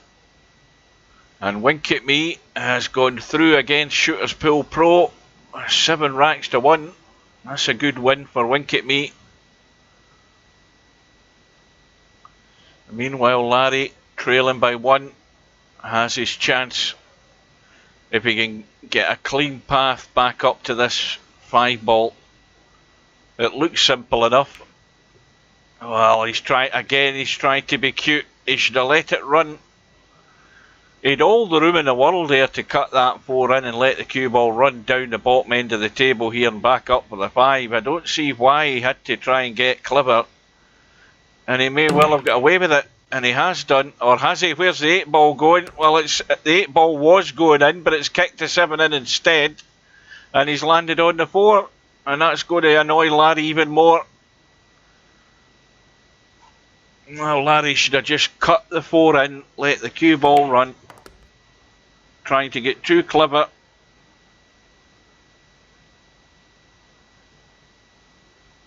And Larry's chance is gone to square the match, or has it? Because Stubbs got a big angle on this 5.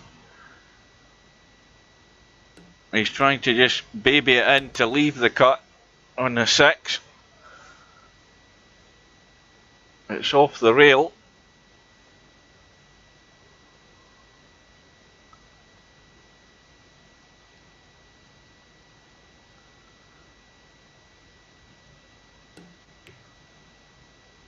It is Yama. He's in the tournament. And he was in the chat earlier on telling us who he was playing.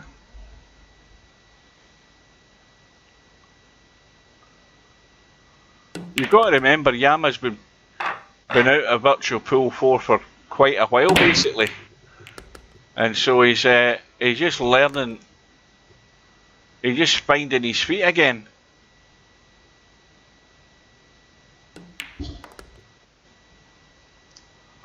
So, Stubb with a 4-2 lead,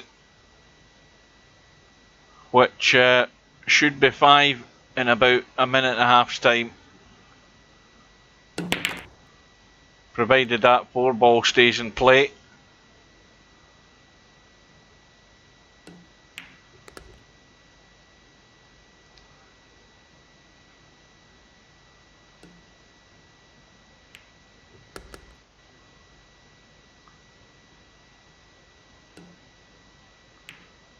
And Spectre Dawn battling his way through the 1 loss side. He's taken out Snakes 4 racks to 2. Well, Larry only has himself to blame. He could have been in a much better situation there had he just cut that 4, let the cue ball run. And he's now facing a 3 rack deficit. And meanwhile, Stubbs getting a ball in the break. In fact, he's got the 3 ball, the 6 ball, and once again a shot in the 1. Oh dear, well, there's a mistake that Larry has to pounce on. An unexpected miss there by Stubb.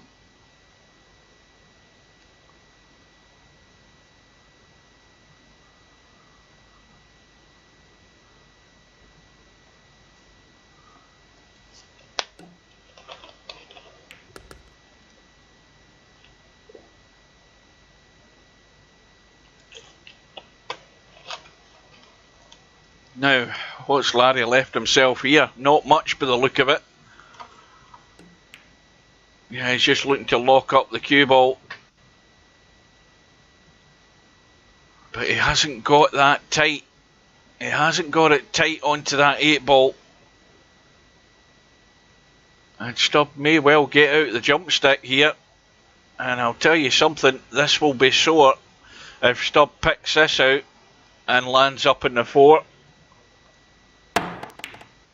Well, he's hit the 4 instead. He's completely got that wrong. I think he was aiming at the wrong ball. I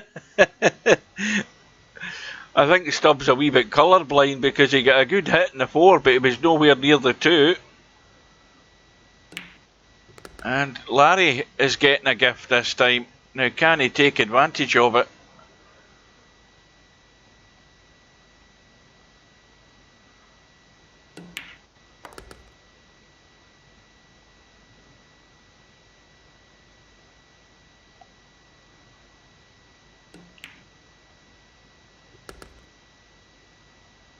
Now, how's he ended up on this 7? Well, just a run through for the 8 into the opposite middle would be the simplest shot.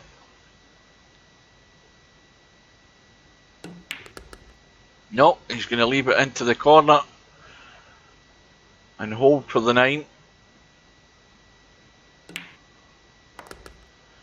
Well, Larry can breathe a sigh of relief, he's got away with that one. Back to within 2, but wants a ball and a shot.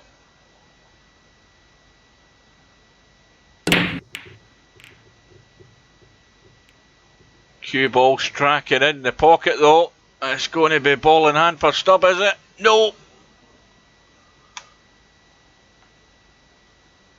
So the break is dry. Stubb with half a shot in the 1.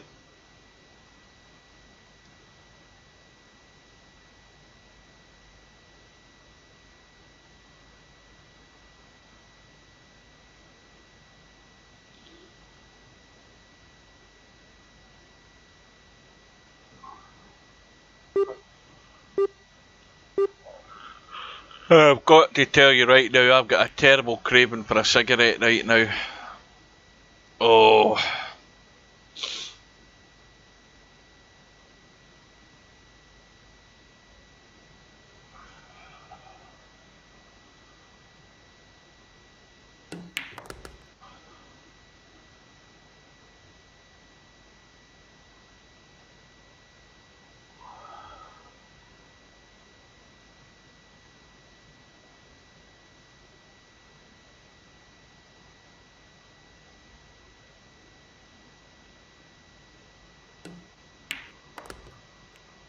Oh, that little kiss off the 9 there keeps Larry in play.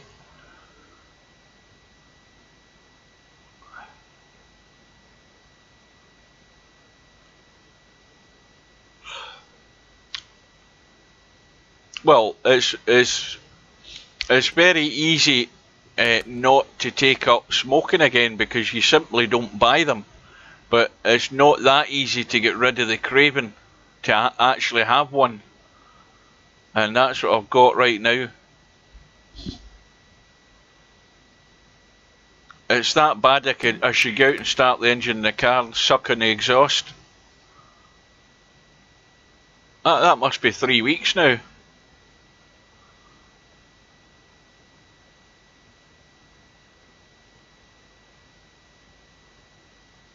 But the way I feel right now, I could chain smoke about 5 or 6, one after the other. No, I'm not vaping, no. As I said before, you know, if you're going to give something like this up, there's no point in saving money only to spend it on something else as a substitute. It's all or nothing, the way I see it. It's complete, solid stop or not at all, but not something else as a substitute that's still costing you money. It is cold turkey, what it is, but I'll tell you, there's just times during the day, and right now seems to be it, where it's kicked in, where I'm desperate to have one.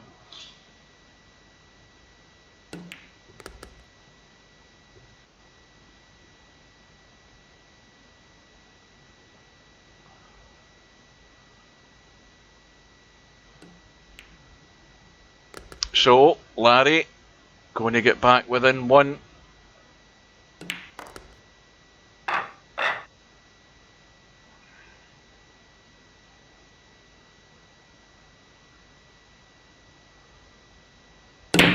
And I bought a new mouse mat the other day, because this mouse mat that I had, this aluminium one, the coating on the top of it has worn down so far that whenever I'm using it, my right pinky is getting dark with the actual aluminium surface that's coming onto my finger. So I ordered a new mouse mat the other day. It's actually a smaller, a more compact aluminium mouse mat. It was supposed to arrive on Saturday, but it arrived yesterday, and it only cost me £4 off eBay. And it's a perfectly good little compact mouse mat. And it's a nice little surface, brand new surface to replace the old one. My fingers were actually getting dirty because I'd worn right through the coating on the top, right through the aluminium. And this one here that I've got will probably do a couple of years before the same thing happens. But it was only £4. Haven't a clue who Super Noob is.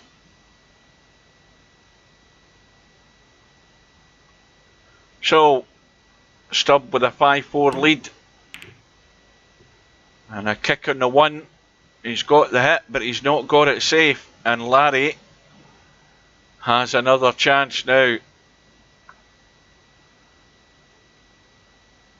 Looks to me like it's straight up and down the table, and if he can get behind this 2, if he falls short enough he can get it into the middle.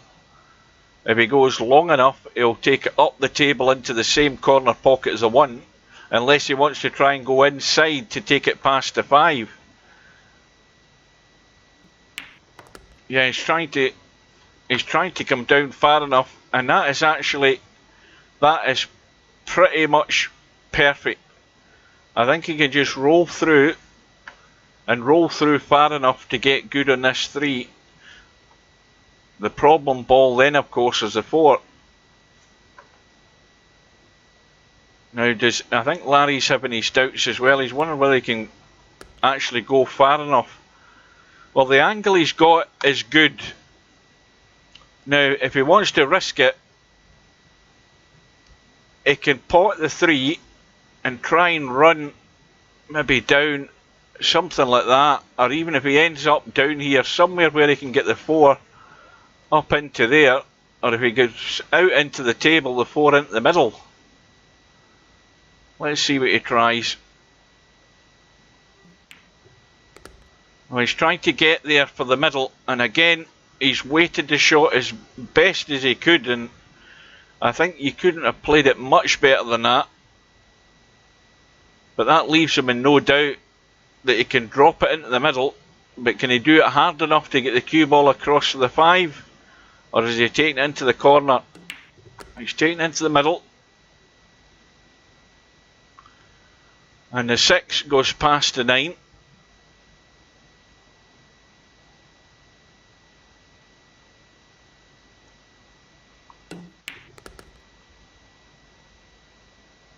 Now, this is where the problem starts, because now the problem is he's dead straight. And he can't hold for the 7 behind the 8. And he's got to probably roll right through as far as he dare to maybe try and take that 7 into the middle pocket. But he could end up going behind the 9. It's going to be difficult, this one. Yeah, he's trying to get lots of draw to give him a shot in the 7. Well, it's going to have to be the combo.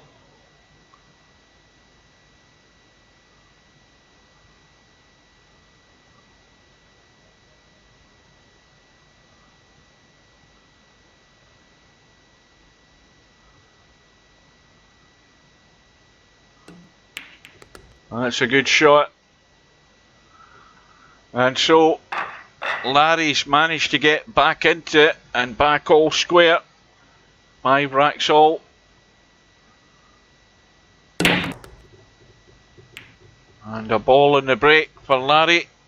And this time, well, he's got something of a shot in the 1 ball. Not easy. Let's have a quick look at the bracket just to see where things are. Well, Wink at Me's through, waiting in the winner, of course. And on the 1 loss side, we've got Bedhead playing Bankster. Bedhead is all square, 3 racks all. Let's jump into that.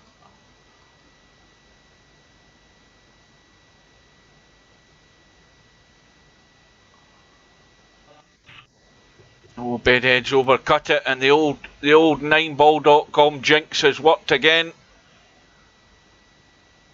And Bankster is getting 7 and out.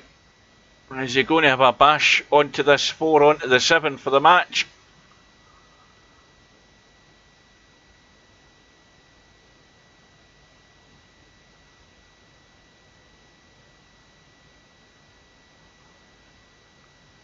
You never know. It's not set to be a combo, but you know, if you give it a good enough bash, you might get lucky. Well, he's tried to force follow there with the cue ball. Now that could be his last chance, though. How's this look from Bedhead's point of view? There's a very slight angle. And he needs to make sure he doesn't block himself out with the 8 ball here. And he's made sure of that.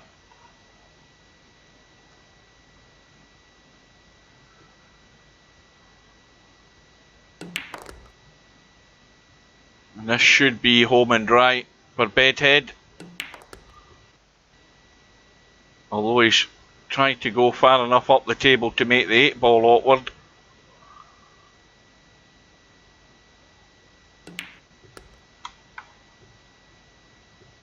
And we'll give him that for the match. And meanwhile, One Pocket Slim is trailing by 2 racks to 1 against Spectre Dawn.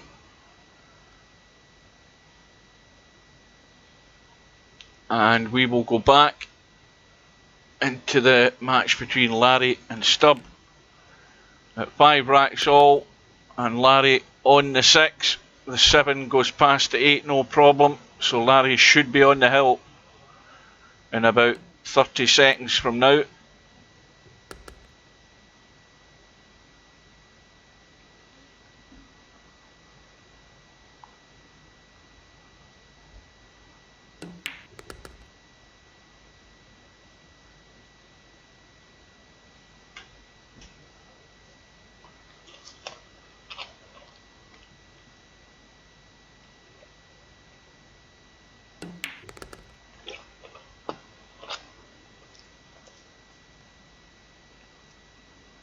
Well, that's from, what was he, 5-2 down, Larry? I think he was 5-2 down. He's now won 4 in a row for the 6-5 lead. And again, wants a ball and a shot. Well, the 8 ball has got in. And he's got a shot on the 1, albeit a thin one, into the middle. But he'll be on the 2 if he can just drop this 1 in. And that 6 ball, let's have a look at the 6. That 6 ball, how close is that to that 7? The 6 ball goes just.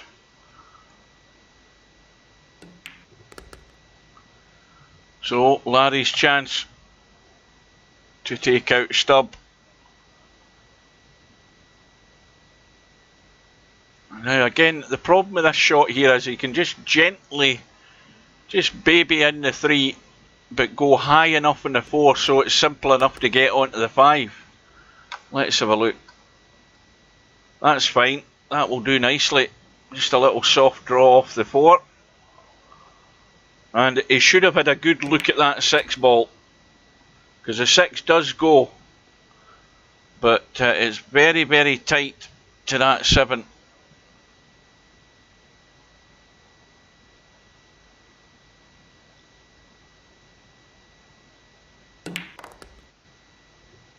He doesn't want to be poker straight on it though. Let's have a look.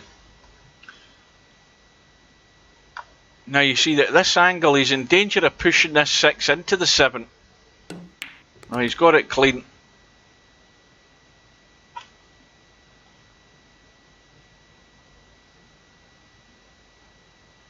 Again, a little soft draw would be the order of the day, to leave that 9 ball into the opposite middle. Doesn't look too difficult a shot, but he's running through and out into the open. And so Larry is going through by 7 racks to 5, and Stubb is quit.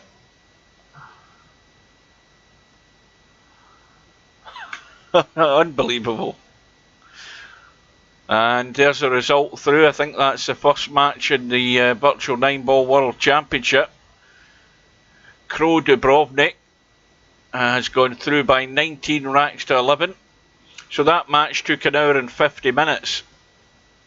But I would imagine that neither of the 2 players would be of any of the same standard as what we've seen tonight. In which case matches wouldn't last as long as that. So, in fact, let's go to that bracket and have a look and see how the other match is doing before we do anything else. unless we missed that result that comes through. There's another match going on at the moment. In fact, it's over as well. Cirrus has gone through 19 racks to 7 against Whiskey. Oh, there's loads of matches all set up now. We've got Larry set up to play Christian tomorrow night at 7 o'clock. In all honesty, that should be a comfortable win for Larry. We've got Popman due to play. In fact, Popman's due to play Legit Matthew in about 3 minutes' time, it looks like. And Mr. Fox against Marvin tomorrow night at 7:30, or whenever that is. Aye, it is 7:30. And I think that is about it. So, back to tonight, and on the one loss side, we've got Bedhead and Shooters Pool Pro. Shooters Pool Pro getting 6 and out, I think, and he's 1-0 up, and Bedhead's got a tough mountain to climb there in that in a race to 4. That is tough. And meanwhile, Larry and Wink at Me are, I think, playing the hot seat match. Yeah, they're playing the hot seat match right now, so, or are about to. So what we'll do is we'll nip in and have a look at this match on the one loss side, if we can get the game to load. And it's now 1 rack all. Shooters Pool Pro with 6 and out, and just a race to 4.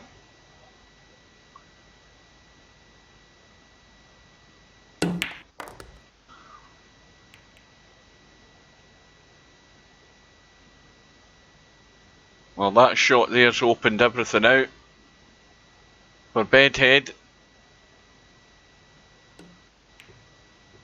Plenty of room to get down onto the 4. And plenty of room to get from the 4 to the 5.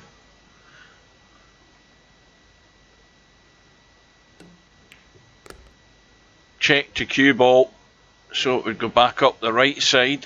And he's now got the perfect angle off this 5 to drop onto the 7, the 6. But how does he want to play this 7? He should be playing the 7. Well, that's an awful shot by Bedhead. I mean, that shot into the middle, he should have dragged off that 5 to kill the pace on it for a start. That is the worst shot of the night there we've just seen. Perfect angle on the 5 to drag off onto that 6, and he's managed to end himself with no shot. And he's given this rack away to Shooters Pool Pro with just a 1 shot in the 5. Awful shot. Good evening, High Noon. Never heard of you. Now we're wondering whether you're a virtual Pool 4 player, or you might be just a person browsing the internet, browsing YouTube, and stumbled across this channel.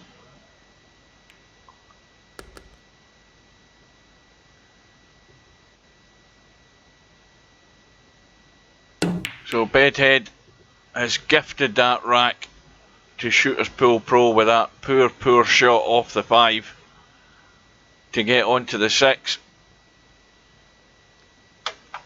Is he? No, he's going to have to kick in behind the 1. Danger of scratching here with this shot. He's got the inside English on it. Oh no, that's not the 1, that's the 9. My eyes have gone, it's time for bed.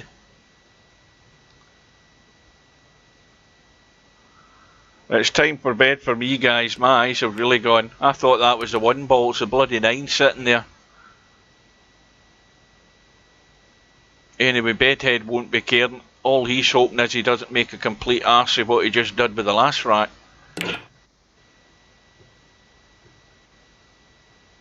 Now, everything nice and simple. Drop the 5 in, drop the 6 into the right middle, land on the 7 and draw in behind the 8. That's the plan here. Nothing fancy.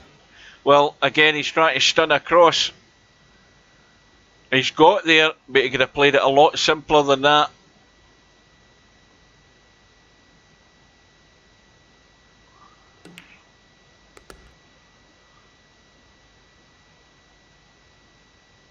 Now I think he's... Can he avoid drawing into this? I think he can just. Or can he? He might be brushing the 8 here with this draw shot. Because he's got to make the potting angle, remember. So he's got to hope he gets lucky here. Well, he has. He's avoided it. So he's okay. But he's going to have to just run this right in and play in behind the 9. No, he's gone for the big stun again. Well, at least he's got it back all square. He's redeemed himself from that last effort.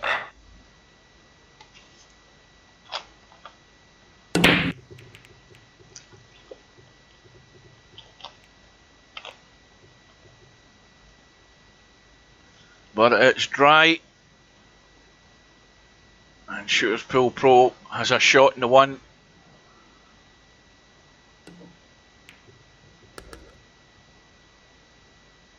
Well, the difficult shot here would be to get not only on the 3 ball, but to get onto the 4, and neither of these are going to be easy for Shooters Pool Pro.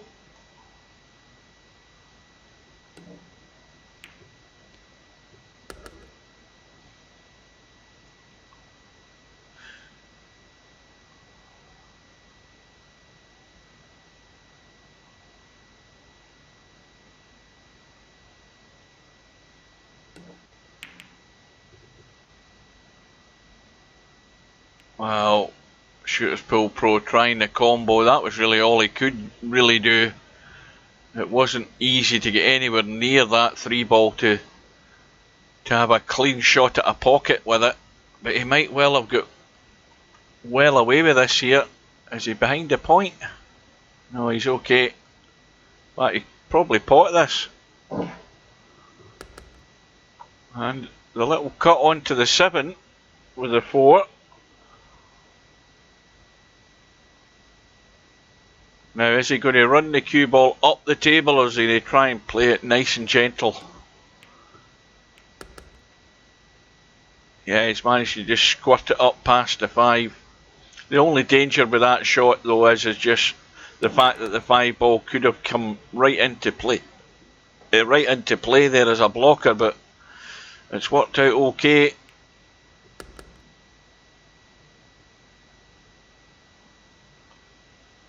And one pocket slim has beaten Spectre Dawn in a final rack decider. 4 racks to 3. So Spectre Dawn isn't going to go all the way this week.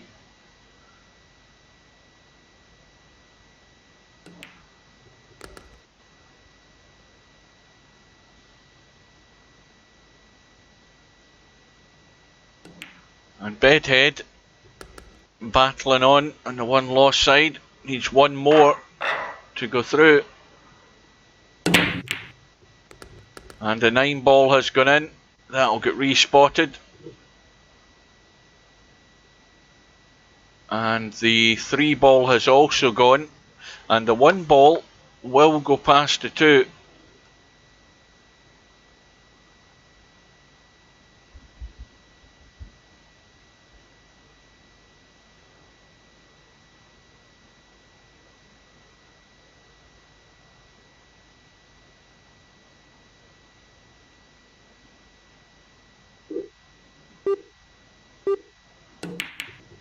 He's cut it into the 2. Where's the cue ball going? It's been kicked, but it's gone safe.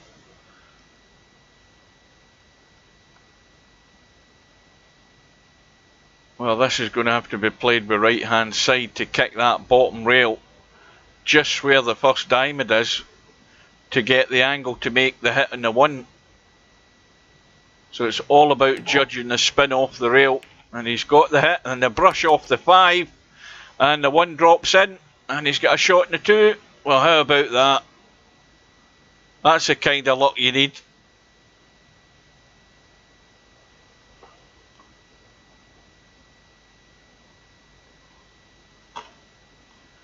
And the only other stumbling block is just where the 7 ball is, especially where the 6 ball is, which is at the bottom of the table here. Now, Shooters Pool Pro could run this cue ball into the 7 and 8 here and still be on the 5, unless he's quite happy leaving that 7 where it is. But he could run into them and just improve the setup there, but he hasn't taken that opportunity. He could have done it. He would have always been on the 5. But let's see if he's going to get top side of that 7 to take it into the left middle pocket. Oh, what am I doing? Again, I forgot about the handicap. I forgot he's getting 6 and out. I've just realised again, I've totally forgotten about his handicap. Didn't need to get to the 7. Anyway, we're going all the way in this match. Final rack decider.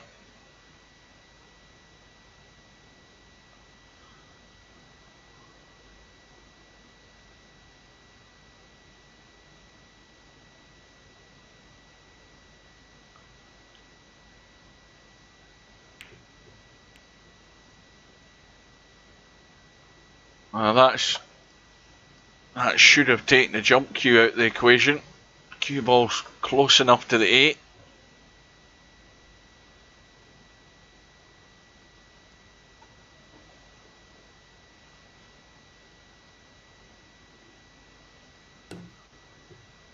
I'm still awake here. I'm barely awake. So for any latecomers who don't realise it, the Virtual 9-Ball World Championships has started tonight. We've already had a couple of results through. We should have a match up and running right now. Popman was scheduled to start about 10 minutes ago. I don't know whether his match has started or not. But we might as well find out whether it has. Let's have a look.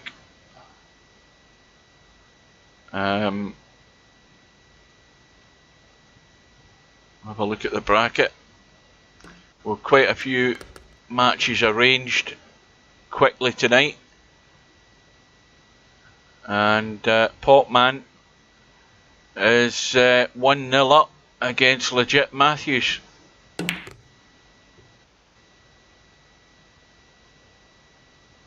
And we've got, I think, a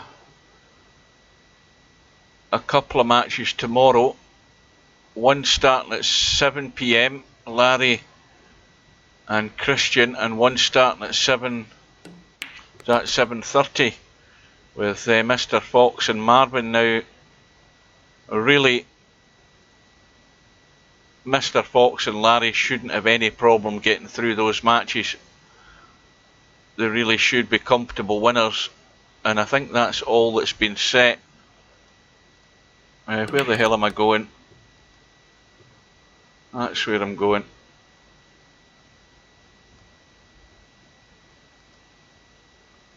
So Bedhead on the 7. And this is where it looks so easy to get on this 9. Does he go forward or does he play the draw?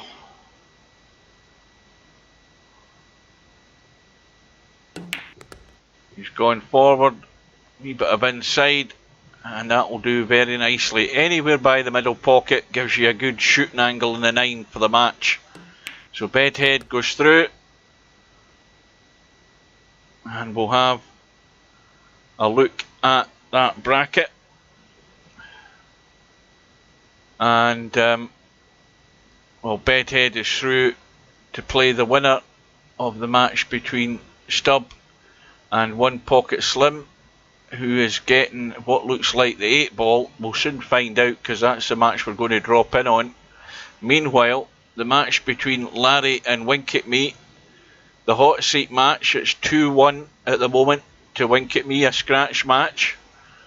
Back into this one, and Stubb is going 2-0 up And Slim is getting the 8 ball. The 9 ball's gone in the break. The 3 ball's gone in. I think the 4 ball's gone as well. Yeah, the 9 gets respotted, but the 3 and the 4 are down. And there's a thin cut in this one. And he should be having a shot in the 2 in a minute as well.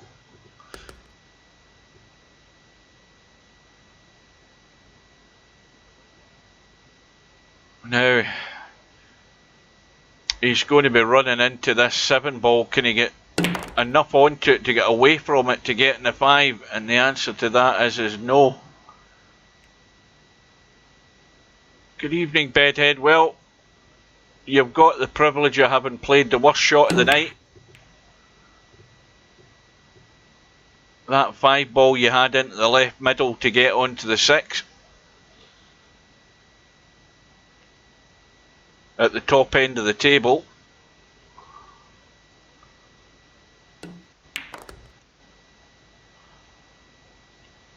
Oh, getting tired. Oh dear.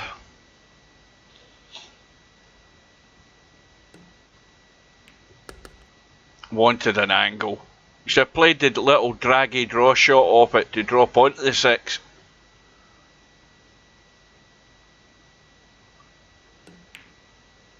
Well, Slim just needs to roll in the 8. I've remembered this time, Slim's getting the 8 ball. Drops it into the middle, and back within 1. Now, well, he's got no luck in the break. It's come up dry. And Stubb has got a cut on the 1. He's going to, I think, might brush into the 2. But he's actually avoided it. And he's run into the 3 to hold for the 2. The 4 goes. The 5 is going to be the possible lifesaver here for One Pocket Slim.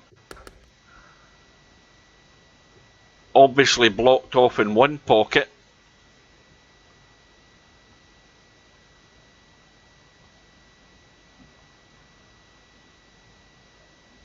Oh, now you're beginning to sound like Stwayne Kubrick.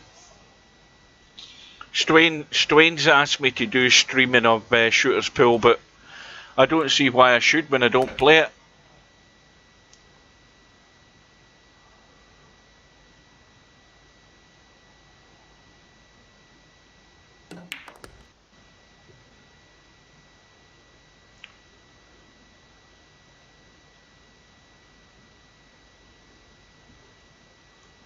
Now, what's Stubb got here? Well, he's going to have to jig out, I'll say dig out, not jig out, dig out the jump stick, or kick it off the end rail.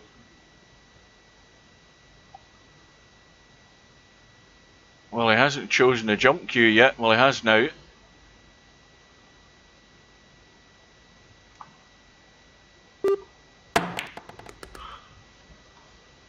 Oh dear, a good jump. Oh, it's 10 past 9. It's 10 past my bedtime.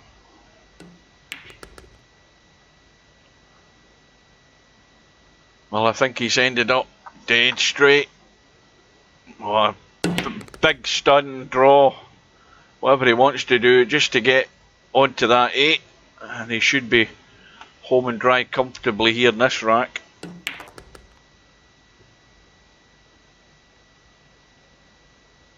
The thing is, if you do play Shooter's Pool Pro, you want to tell some of those guys. There was a guy streaming the other night there, and obviously, you know, not everybody speaks English. He was, I don't know what language he was streaming in, but most of the guys that stream on Shooter's Pool, as I said before, they only ever stream themselves half the time, just show themselves playing the game. Which to me is a bit pointless. But I don't think they've got anybody that wants to do commentating in Shooter's Pool anyway. And there's nobody in here stepping up to the plate. I've got a commentary booth all set up, but I've got nobody who wants to join it. But I certainly wouldn't do. I wouldn't do Virtual Pool 4 videos where it's just me hitting the ball. To me, that's pointless. And that's what most of the guys I've seen in Shooters Pool do. Just video themselves or live stream themselves playing in a match or a challenge room or whatever they call them over there. Anyway, Stubbs got himself very tight in the 4, but he's played a nice little draw. Might have just overcooked it slightly, but 3-1 up. He only needs this one to take him through, and that looks pretty good as well. Held a good line for the 6. Now, is he going to get there? He's under hit it. He should be okay though.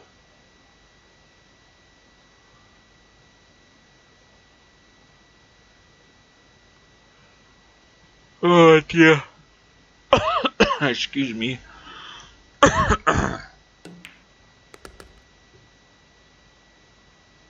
Again, he's left it way short. Big thin cut in this 8 ball. It's well off the rail. And it's just got the legs. So this 9 to take Stubb through.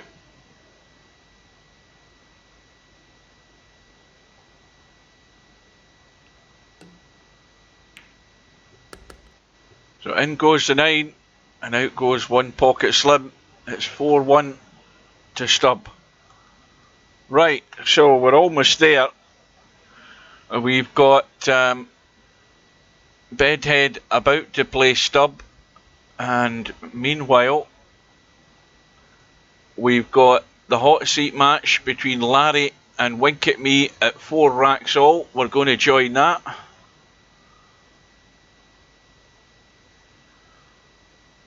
Oh, where did it say 4 racks all? It's 4-1. My eyes have really gone for the night. I'm sure that bracket said 4 all. Yeah, it is 4-1 when I get right over to the screen.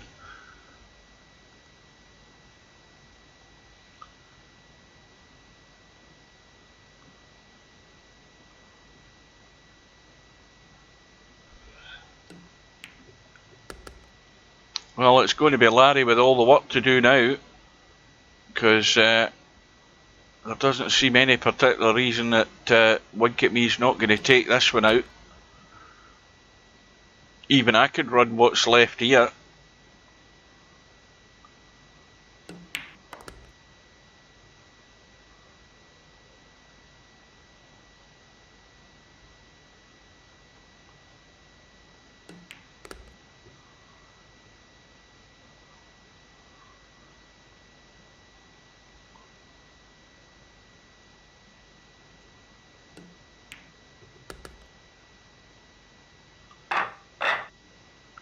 So Larry's going to need a break and some assistance from Wink at Me if he's going to get back into this match.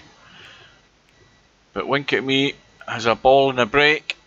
Now, is he going to be able to jump this 8 and play the cut in the 1? It looks like he's got plenty of room to do it.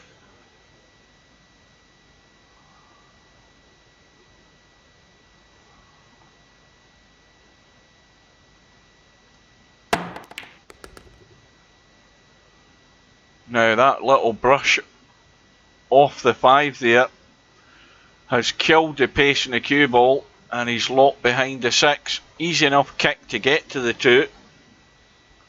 You just need to get that wee bit of luck.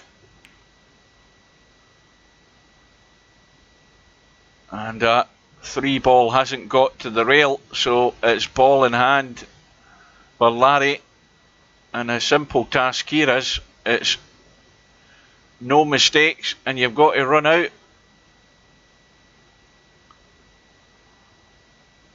And that's not necessarily a given here, because that 4 ball is awkward. Look where the 3 is and look where the 4 is. He's got to get from here and get somewhere onto this 4 ball. It will go into that pocket, and it's going to be tight to get into that pocket, and it doesn't go into the middle unless you play a combo. So this is a tough shot. Where's he going to be playing this 4-ball from? Well, he's trying to get down to play the combo, and that is not a bad effort at all. I mean, it could have done with going another couple inches, but this is better than nothing. But where's the 4-ball going to finish, though? This could end up in the side rail with no shot. Well, it's double kiss to 5, and he's got it in the opposite middle.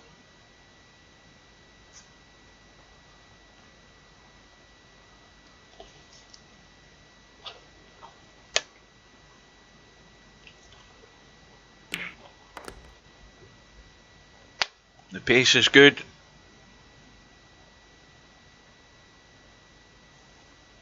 This is another one of these that looks all too easy to get from the 8 to the 9. But when that 9 is on what looks like the black spot in a snooker table, it's so easy to drop onto the bottom rail and have a nasty cutback in that 9. It's much better to get the draw and leave yourself halfway between the bottom rail and the middle pocket, or somewhere like that, which is ideal, where he's staring down straight into the corner. Couldn't have played it any better. But it's a long way back for Larry, still trailing by 3, needing a ball and a shot.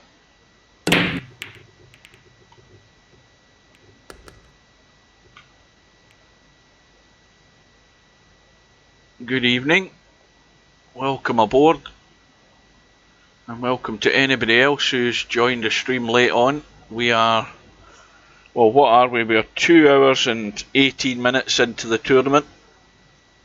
We've got the hot seat match right now between Larry and Wink at Me, and we've got Larry battling to stay on this winner's side, trailing by 5 racks to 2 in this race to 7.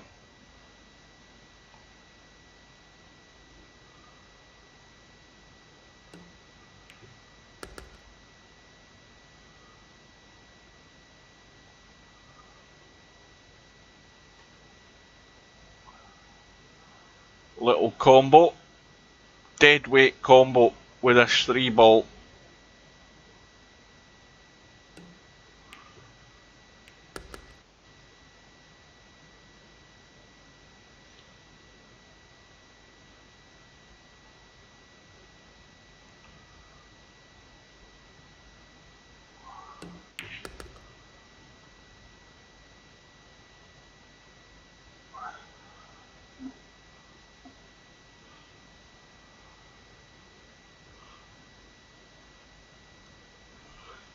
Well, I can tell you how a lot of players are going to play in this tournament. There's a lot of players who will just try and pot every ball they can see, and which means that they fall into the category that I call one-dimensional players. If you're going to play like a one-dimensional player does, then players like Wink at Me will just rip you apart. Oh, that's a comfortable win for Robertson. That, as I say, all those matches in that tournament, there's not been a close match yet. One player's just ran away with it.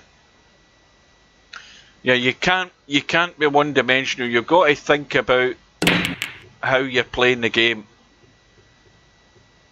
Once you bring that side of it into your game, you're a much better player. Doesn't matter whether you're great at potting balls.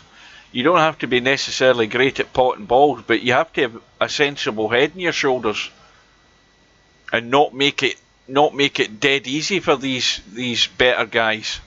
Got to make it difficult. But if you keep going for every shot that you see, you'll fall straight into their hands. Well, meanwhile, Larry's got it back to 5-3.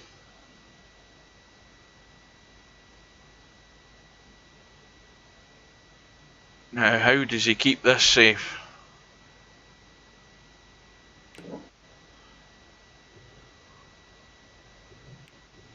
Well, that's not a bad way of keeping it safe. That's pretty good.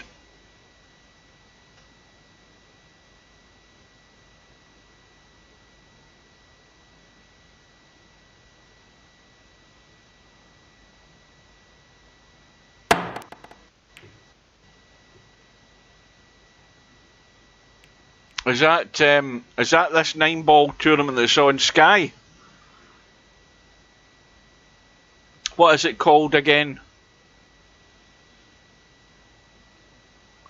And who's Keatak? Never heard of him.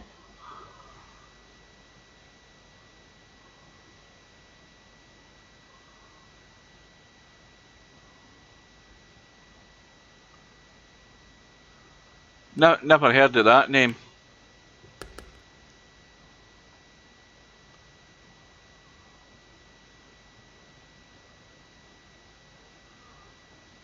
Well, Larry looking to brush the edge of this to get distance.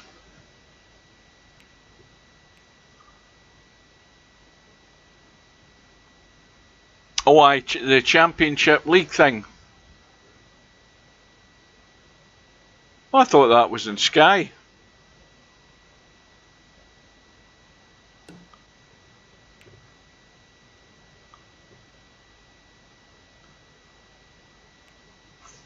Now we're getting a wee bit of safety backward and forward here.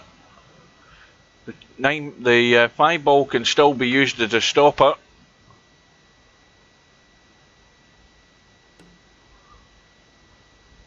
Now Larry trying to drop on the opposite side of the 5. I think he set that too hard.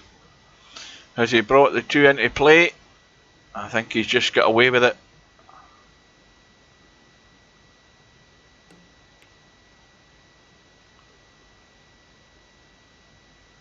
Yeah, I think I'm registered with Free Sport on their website. I can watch that.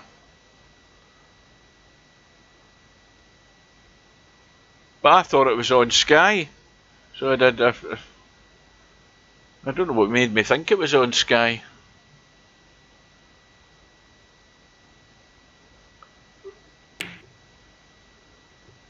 Oh, Larry goes to the bank. He gets it. He who dares wins. Now he's got to back himself all the way now.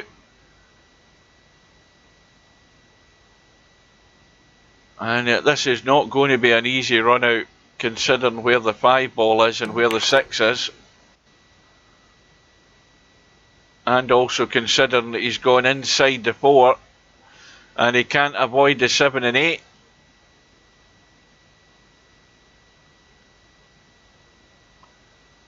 Well, this is going to ruin Larry's chances here if he can't get that cue ball out into play. And somewhere over that right side, well, he has. He had plenty of room to avoid it, the 7 and 8. And now the safest shot is to leave the high cut in the 6 and run up and down the table to get back onto this 7. Got to leave the cue ball about here. Somewhere like that. And then cut that 7 and run up and down, something like that. Oh, I think he's overhit this, is he? Is he going to get the brush in the 8? Oh, well, that's now ended up worse. What does he do now? It might be worth risking the draw into the 8 here. Because he's got to go very high in this 7, and I don't think he can cut that. He's got to maybe draw into this 7 and 8 and hope he gets lucky.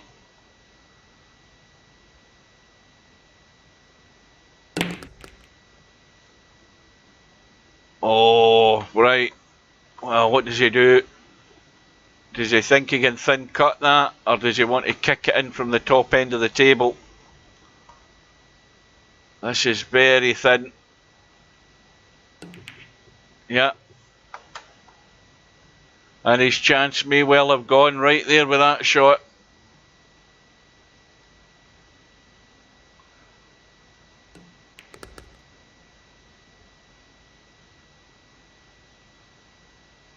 Is it a straight knockout, this tournament, or is it a league format? It's called Champions League, isn't it? Presume it is a league format. Is it? Are they in different groups?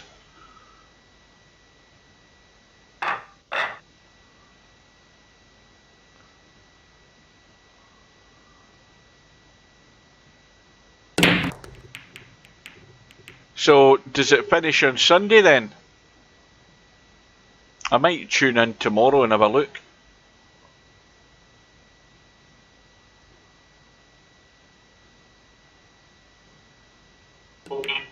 So is it what, like the top two go through from the groups?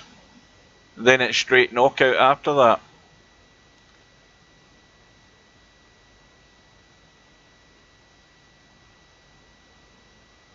So anyway, wink at me, 1 away at the table on the 2, 3 ball in the open. I think he's going to block himself off here. He's going to run too far, and the 7 ball has done him. So it's a kick and hope, and Larry is hanging on by the tips of his fingers here. Just the top one from each group. There must be quite a few groups then, if it's like down to like maybe 8 groups, and then you'll get your quarter finalists, the 8 that qualify.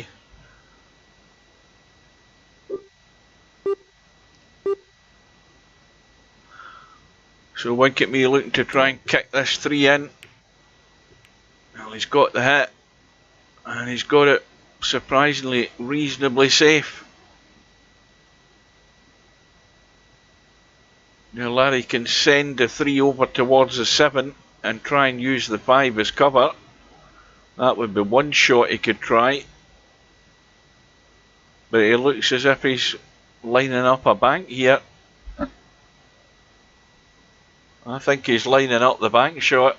Now he's looking at a cut and a hit on the, well, he's going to run into the 4, so he's hoping to get lucky, and that's, well, I think it would have been far better to play the safety, but Larry's gone all out,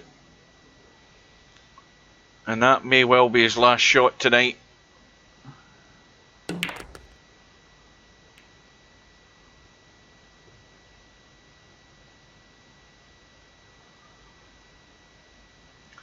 But wink at me hasn't landed good on this 4, and this is extremely difficult if he's going to think about trying to cut this down the rail. It's about what, 4 or 5 millimetres off the rail. He's got the cut. He's going to have to pull something else off here in this 5.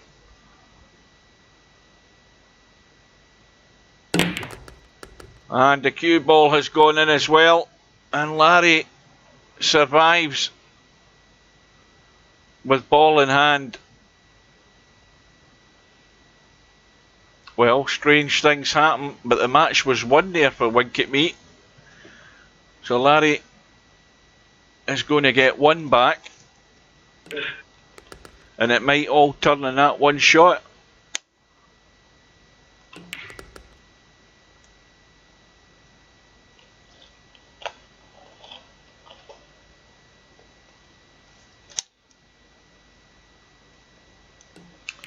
And Stubb has beaten Bedhead on that 1 lost side, 4 racks to 2.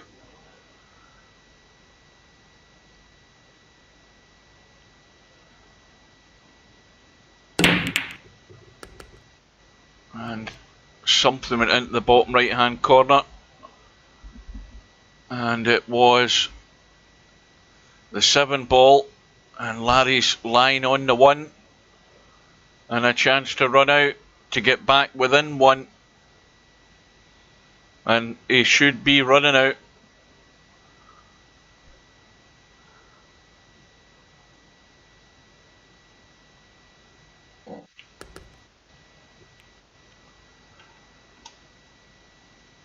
Well, I don't know whether he exactly played to play the 2 ball from there, but that will do. That kiss on the 4. Is he going to play the 3 up the table or down the table, whatever way you want to call it? Well, he's playing the draw to come across, but he's going to end up inside again. This just makes it more awkward to get good onto that 4 ball, but he's going to be dropping it into the middle, I would think. But the angle's going to take it right, this cue ball, right over into the right hand corner, so he's got to run it around and out. And that's not bad.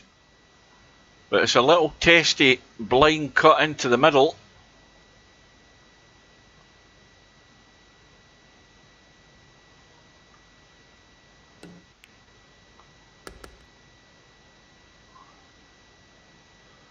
A little draggy shot there, just to hold for the 5.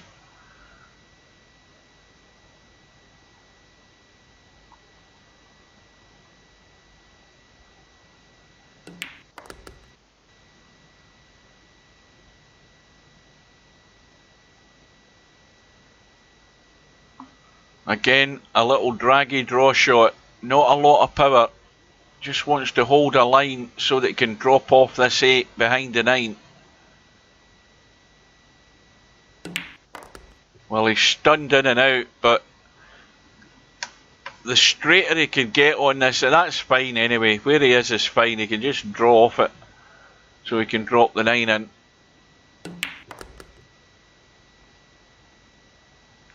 So,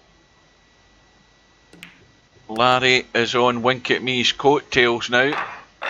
Just 1 away and needs another ball and a shot.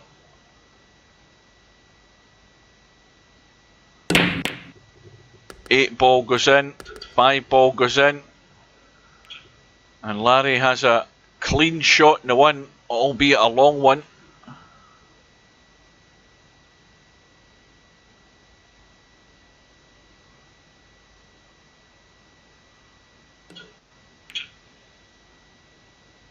And in goes the 1, and we should be all square. We should be going to a final rack decider here, guys.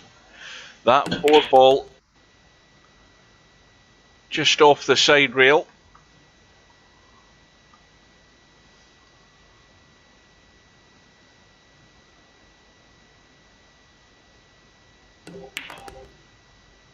Where's that cue ball going, Larry? Oh, you took a big risk there.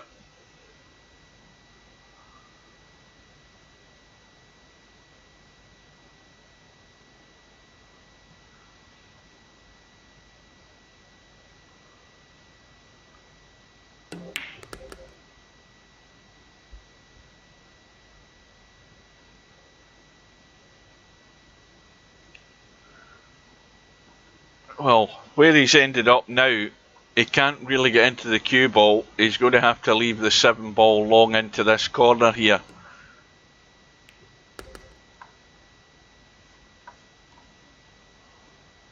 Well, this is another testy shot.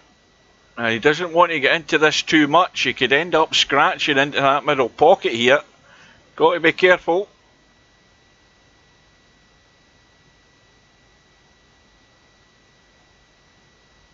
Question is whether he's trying to come off that rail and come across. This is meddling with this this middle pocket here.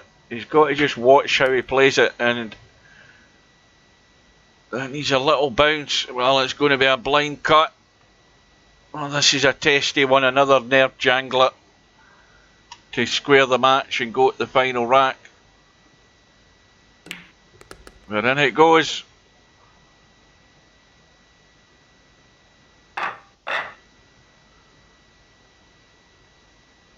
So Larry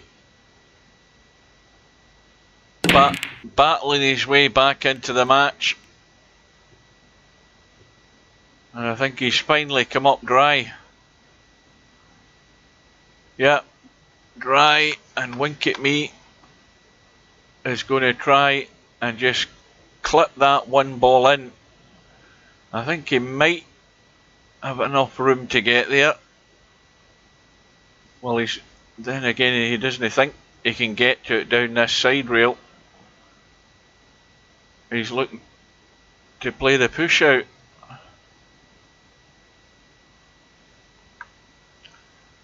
Well, Larry has surely got to put him back in from there. Yes, he has done.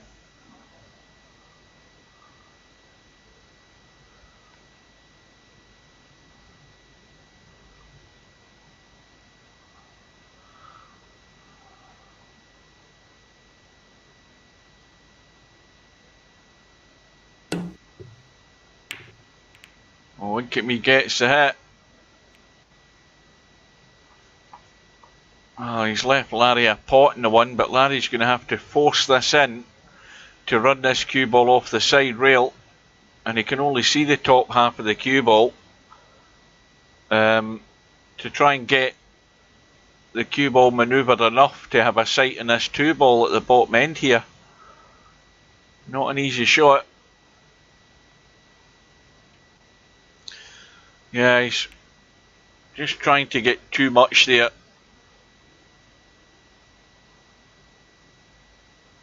Was not easy considering he could do very little with the cue ball. We've only been able to see that top part of it off the rail.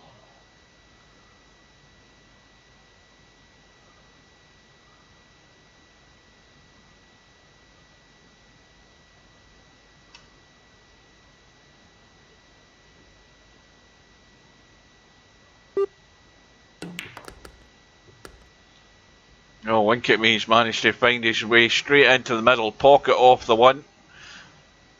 And so Larry has got the ball in hand chance to pinch the match and go through to the final. Well, again, he's well inside this 3-ball. Let's see how it looks from his end. Well, the cue ball's running over to the left. Now, if he runs over that way, he's going to be on the 4 into this corner pocket. He's digging down, and it's just got there, and he's played it well. Got it into the opposite middle. Now, is he going to force it through? That's the question, whether he's made up his mind this is going in past the 8. Yes, it is.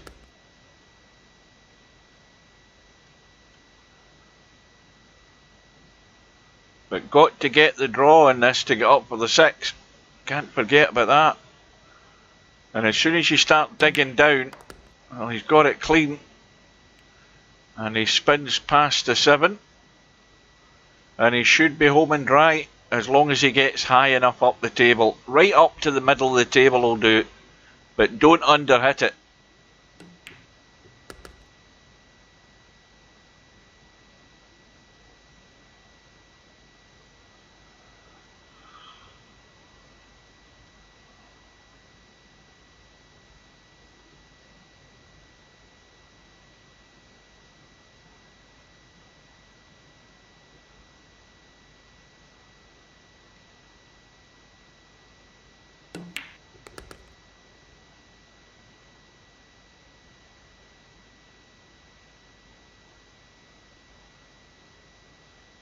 So, it's Larry who goes all the way this week, right into tonight's final.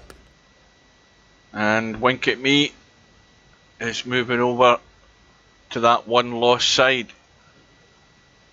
And as we look at the bracket, that's going to update in a second. Larry's in tonight's final, so he's got a little break. And Stubb is waiting to play wink at me on the semi-final match.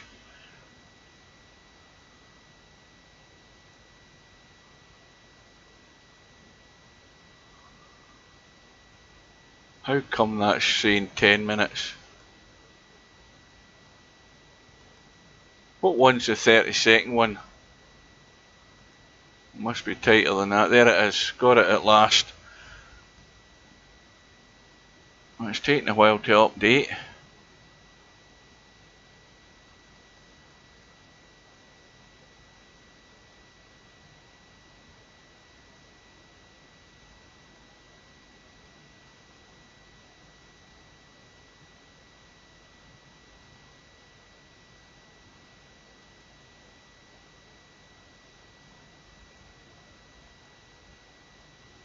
There we go.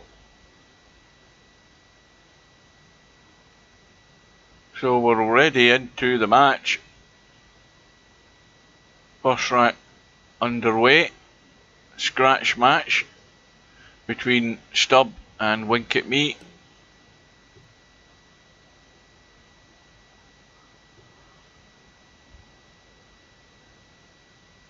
And wink at me playing the push out. Stop trying to lock behind the 5. Hasn't got it tight, but he's got the cover.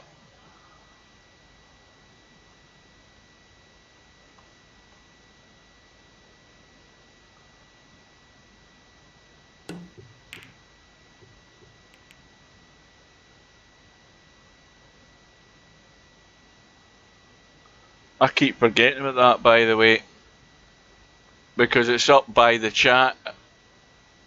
It doesn't quite get obscured, but I keep forgetting it's there.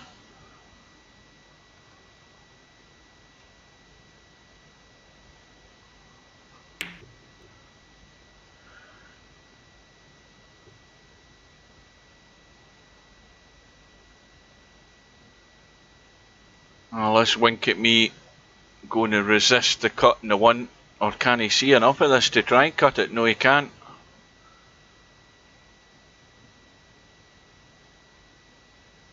He's going to have to get the jump stick out here, I think.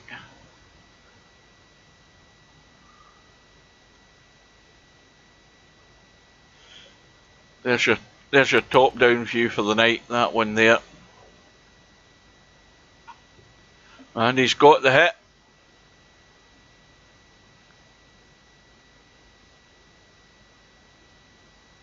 The only problem now is he can't see enough of the 3, I don't think. Is he going to try the billiard onto the 6? Yes, he is. He's missed the billiard, but he's left it safe.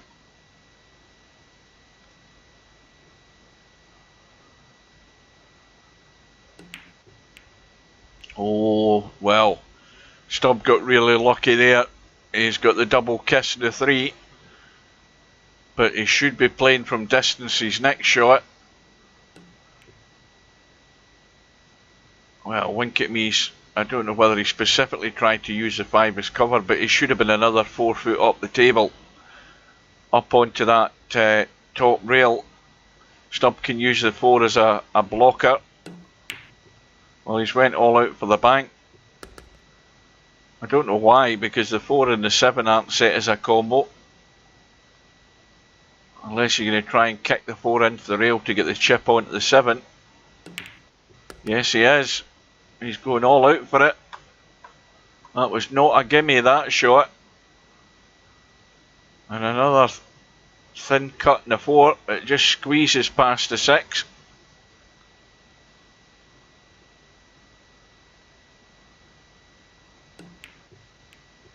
Just, again, asking that 1 shot too many, but he's got away with it.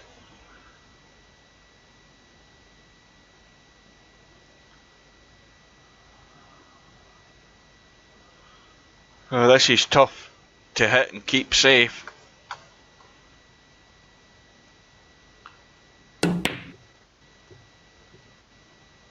Was that going to hold the line? No, it isn't. I thought it was going to hold.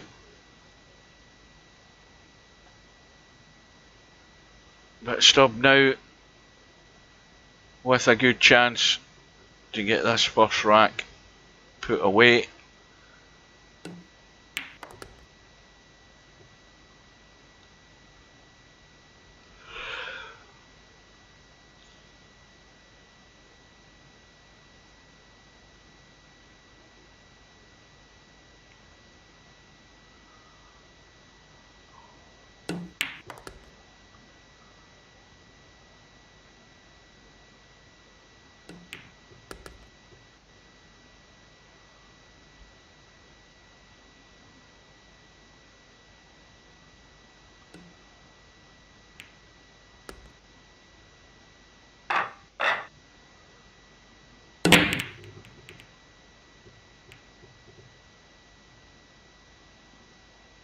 Well, it's dry and reasonably safe. The 1 ball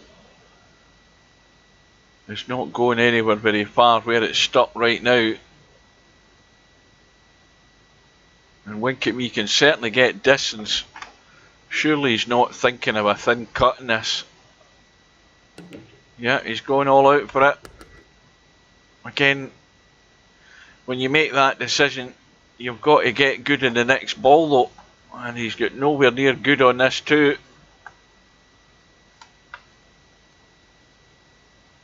He's convinced he can thin cut it. Or is he trying to hide the cue ball? I think he's trying to hide the cue ball. And he ain't got there.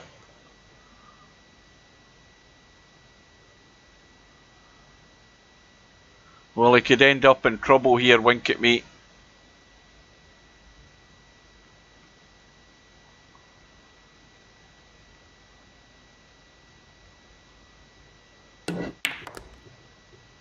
Stop looking for a kiss onto this 4 and 5, but he's going to clean scratch. But no major damage done unless wink at me's got enough room to make the combo. And I don't think he's got enough room to do that. They're too close together, so just trying to drop behind the 4.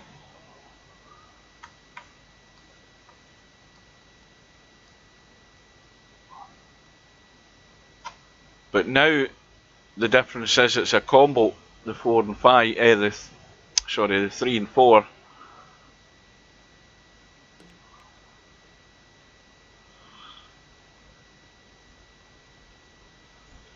I can see what Stubb was thinking there. He's trying to play the deliberate foul to make sure he didn't leave the combo. I don't think he's done quite enough though. I think wink at me can make this.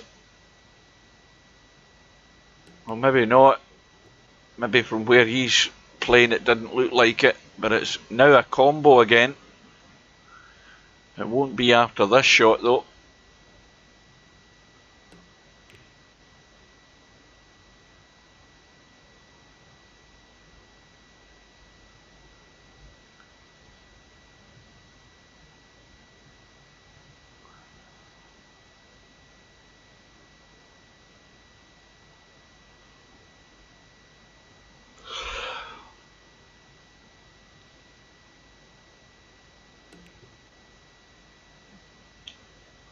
Well, that's going to wink at me in trouble. A little bit of spin.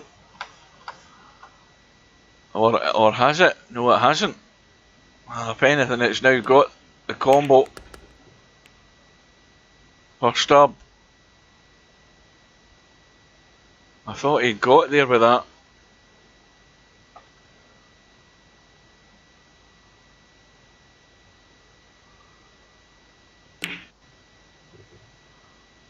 And he's rattled the 3, but again he's got away with it.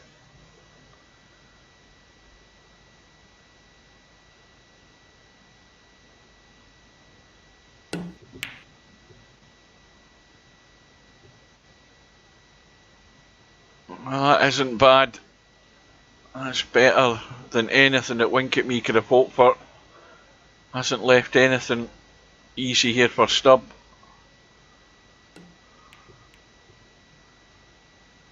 Well, this time wink at me's got to go all out for the thin cut onto the 3 onto the 5.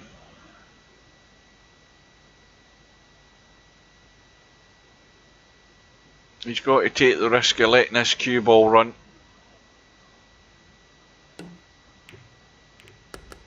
And the 3 ball stays over the pocket.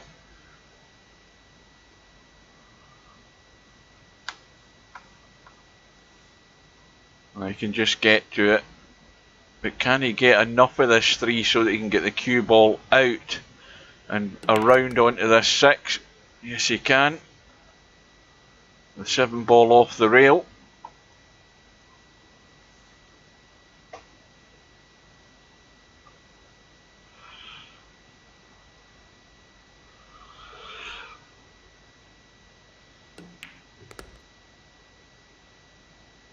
Well, this is going to be the make or break shot. He can go forward and let the cue ball run, or he can firm stun this to get out. He's gone stun and run, and that'll do. Now, does he want to come off the rail, play the 9 into the right middle pocket as we look? Or he's trying to come behind it? No, he's going to go into the middle. So this will square the match.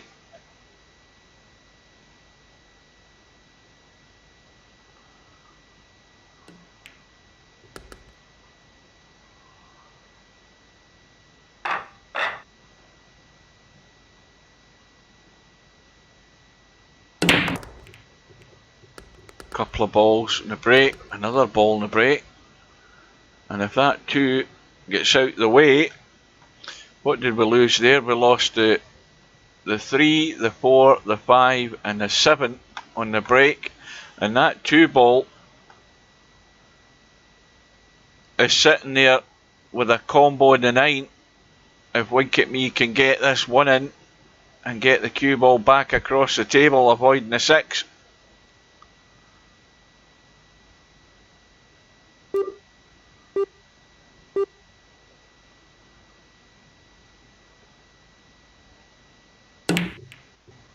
Well, he's had a full out blast on the 1 there, and it's all gone wrong.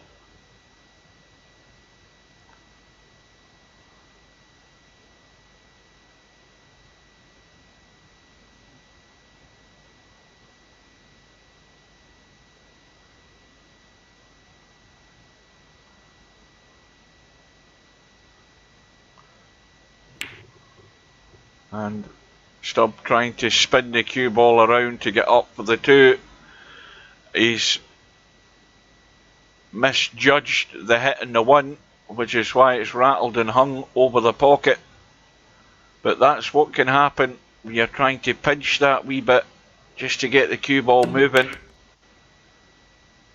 And meanwhile, Wink at Me, well, he's not making life easy for himself, let's just say that. Got the 1, but he's left himself miles away from the 2.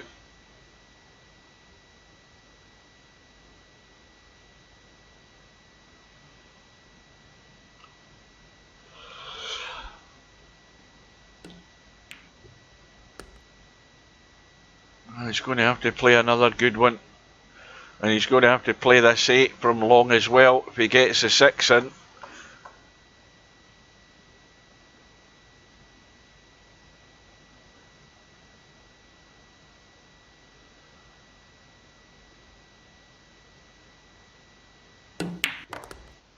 Well, he's trying to spin past that 9. He would have been better taking his medicine and playing it long.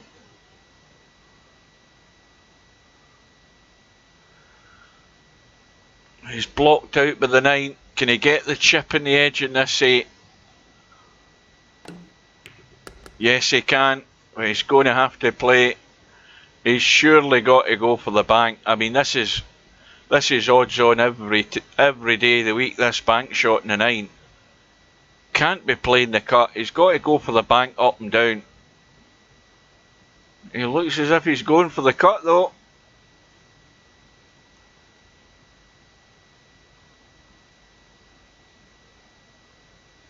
Oh, I would bank this every time.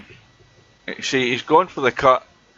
You bank that, you've got a 90% chance of that bank going in. Probably higher than that.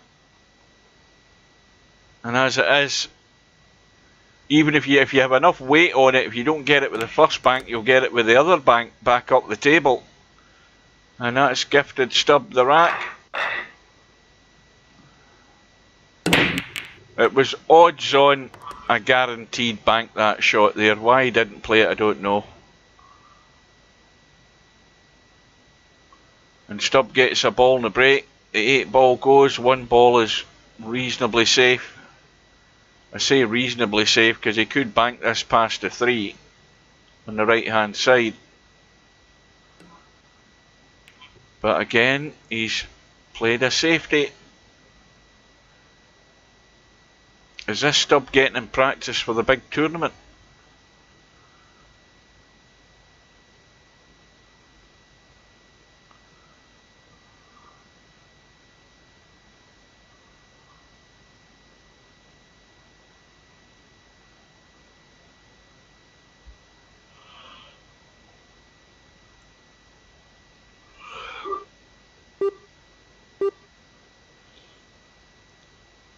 Well, we're now coming up. We're about 4 minutes short of 3 hours, and my body clock has shut down here. Big time.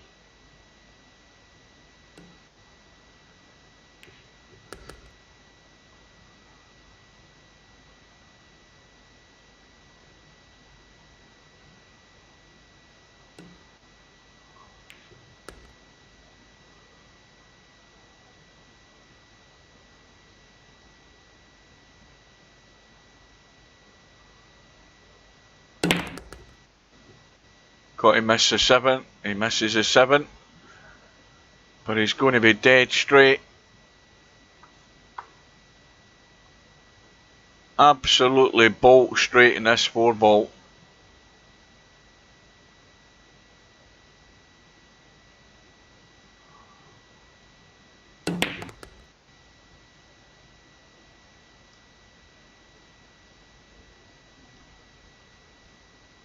Well, likewise for Stubb, to me, the safest shot to guarantee you're going to have at least 1 if not 2 chances is a reverse bank.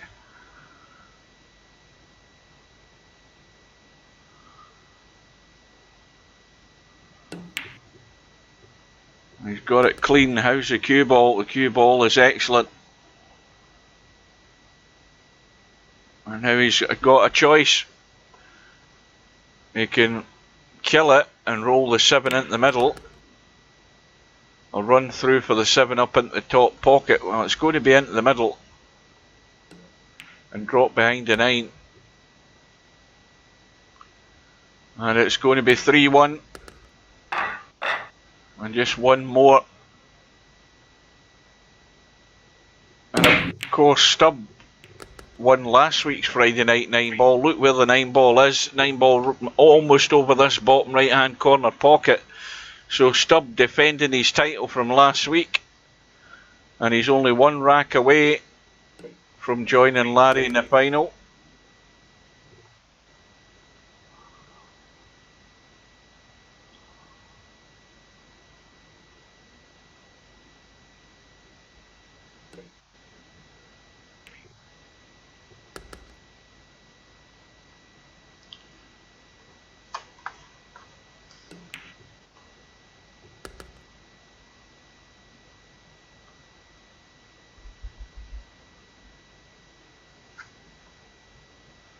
Well, the cue ball's running around the angles.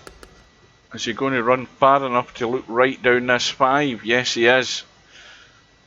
And Stubb looks as if he's going to end Wink at Me's participation in the tournament.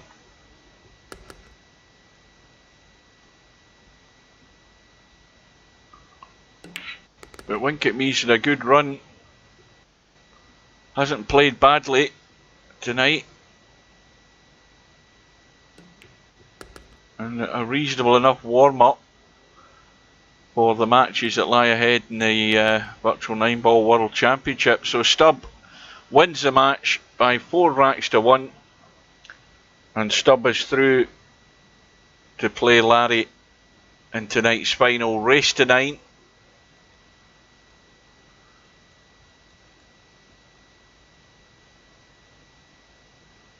Let me just change something there, hang on a minute.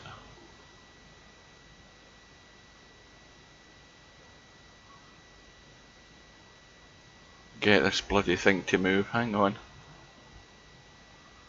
At least I can't get it to move. Oh, it's finally moved. That's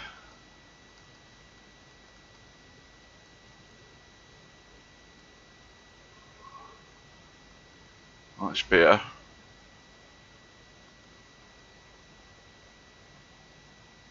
So we're already underway in tonight's final. Let me try and move this chat again, hang on. That's better.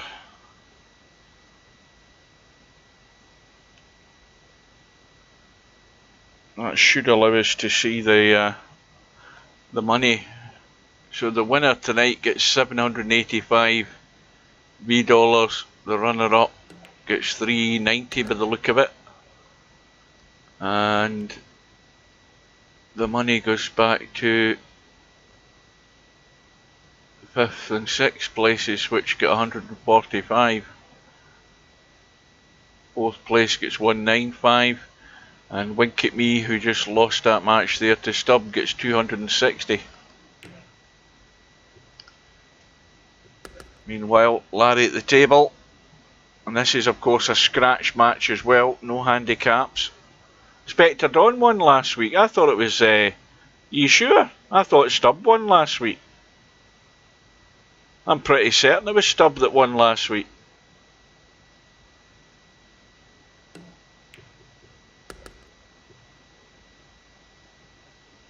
Now you've got me. Now you've got me thinking.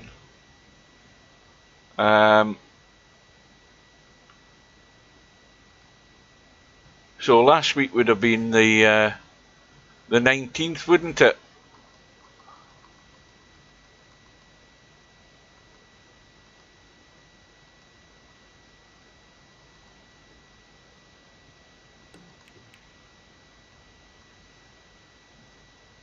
No, you're right enough. I don't know. I don't know what. No, they're stubbed there. You are right enough. Spectre Dawn won it. I thought Stubb won it. That tells you I'm really tired. I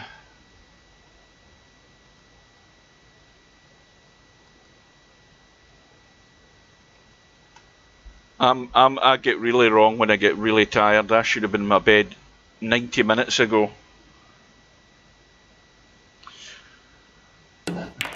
Anyway, I don't know what's happened to Larry because Stubb's back at the table.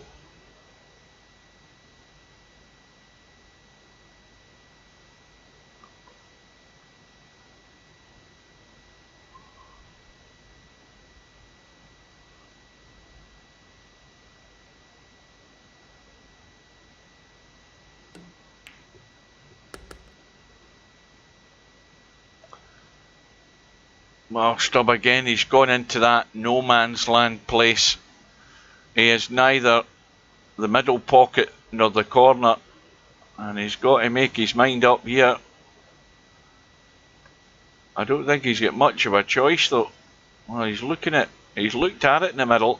He's now looking at it with inside left to catch that rail and come across the table twice to leave the high cut in the 9. This is a tough shot. And he's scratched into the middle. And a gift for Larry.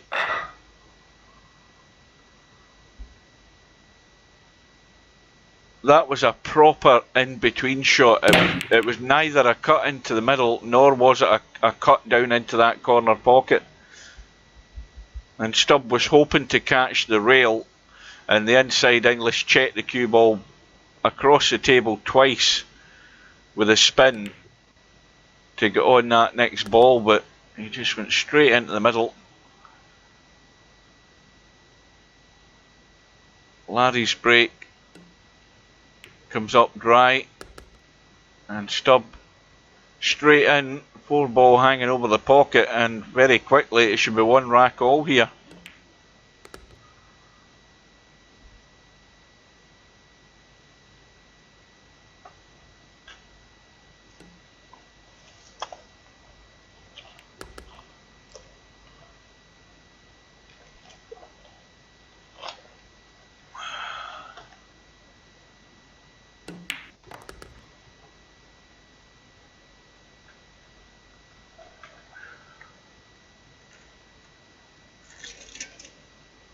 Oh, that's what I meant to check.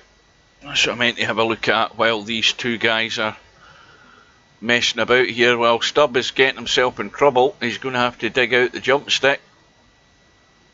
We'll have a look at that, the virtual 9 ball bracket again, just to see how Popman's match is going. We'll see this shot from Stubb first of all. Got the hit. He's going to drop that 8 ball in and then 9 ball into the middle, so we'll give him those.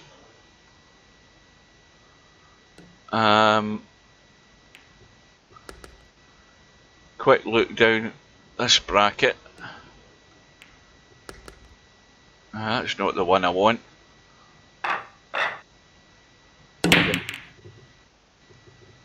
That's the one I want.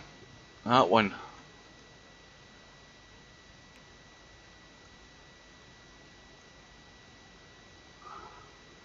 And Popman is leading by 10 racks to 7 at the moment. So he's got a 3 rack lead in the first to 19.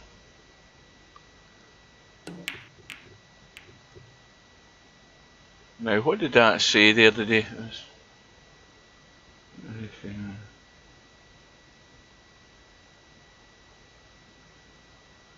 Now, there's no prizes or additional prizes on that tournament. Just want a quick look to see if anything had been added. Right.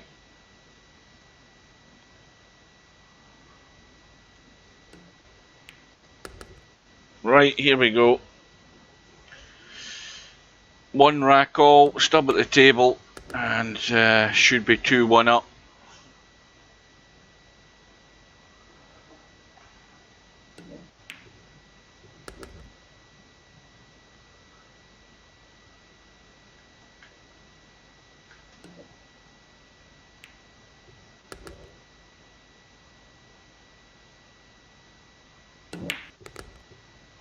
Yeah, I tend to agree with that statement there as well, yeah.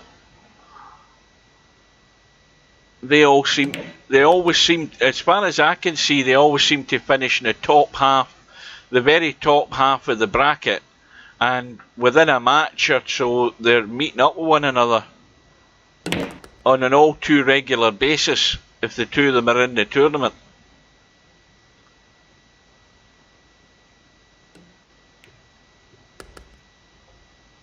Well, that's going to be a tough one, provided Mal shows up. So Stubb into the early lead, and we've had the 2 ball, the 3 ball, the 7 ball in the break, and he's had a blast at the 1, didn't set himself up, and in the end he scratched, and he's gifted Larry a free go. And I think there's just a wee bit of fatigue setting in as well from Stubb. Just wants to get the match over with, but he's a long way from doing that.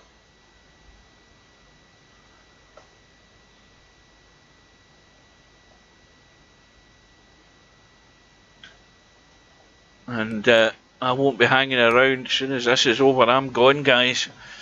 I am well and truly heading for Cloud Cuckoo Land.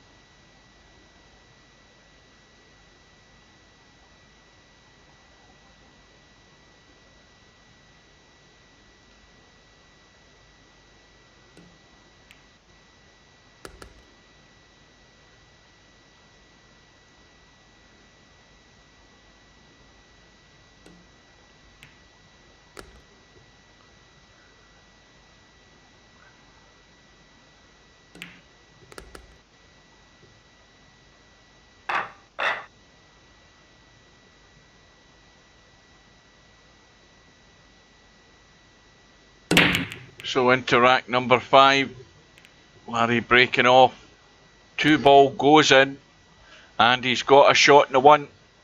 Well, that couldn't have worked out any better. 2 ball just goes in at the last minute. He's lying nicely on the 1, can stun the 1 in. I think he can miss the 5. Or can he? Let's have a look. Well, he can just drop it in plain ball. And Larry should be out. The only... Well, I don't even see there's actually a real problem here at all. He's going to get onto the 5 into the middle. It's really just getting from the 6 to the 7. He's got to get to the 7 in such a way that he's not going to run into that 9. That's where it can go wrong. He wants to be playing this 7 ball where he's in no way going to get near the 9 ball. That's the one way it could end up going pear-shaped. You don't want to be playing this 7 from here. You want to be playing it from here so that you're nowhere near that 9. You see, he's doing exactly what I'm saying he doesn't want to be doing. He's cutting the 7, he's going to run into the 9, and now he doesn't know whether he's going to be on the 8 or not. And that's a major mistake with this shot. He's got to get lucky. And this is how to blow a chance to run a rack. You see, he's ended up running the 9. He's going to have to reverse bank this. And if he'd got further enough up the table, he would have taken the 9 ball out of the equation and he wouldn't be in this situation. That's how easily it is for things to go wrong during a run out. So the reverse bank, he's still got to get the 9, of course.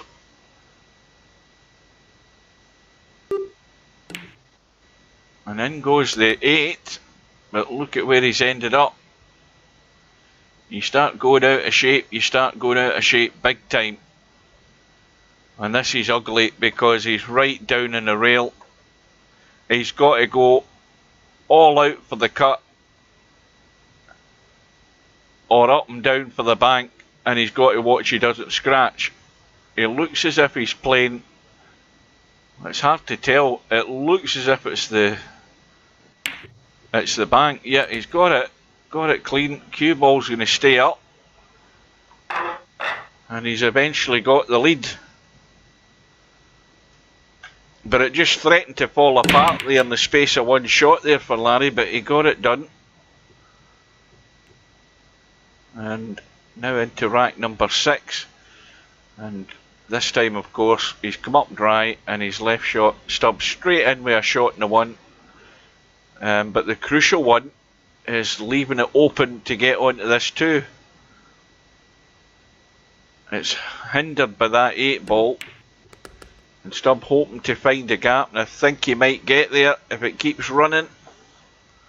He has just got there. Just found a gap and no more. And a little drop through for the 3 into the middle, 4 into the other middle. Yeah, he can just push this through and run off the jaw.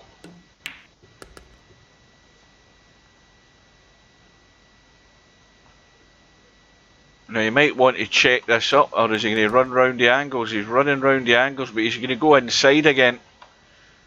And Stubb as well, similar problems. He's making life difficult for himself. And he's got to probably just run this plain ball and run right across to that, towards the middle pocket here with this cue ball. Looks as if he's going to head over towards the 7.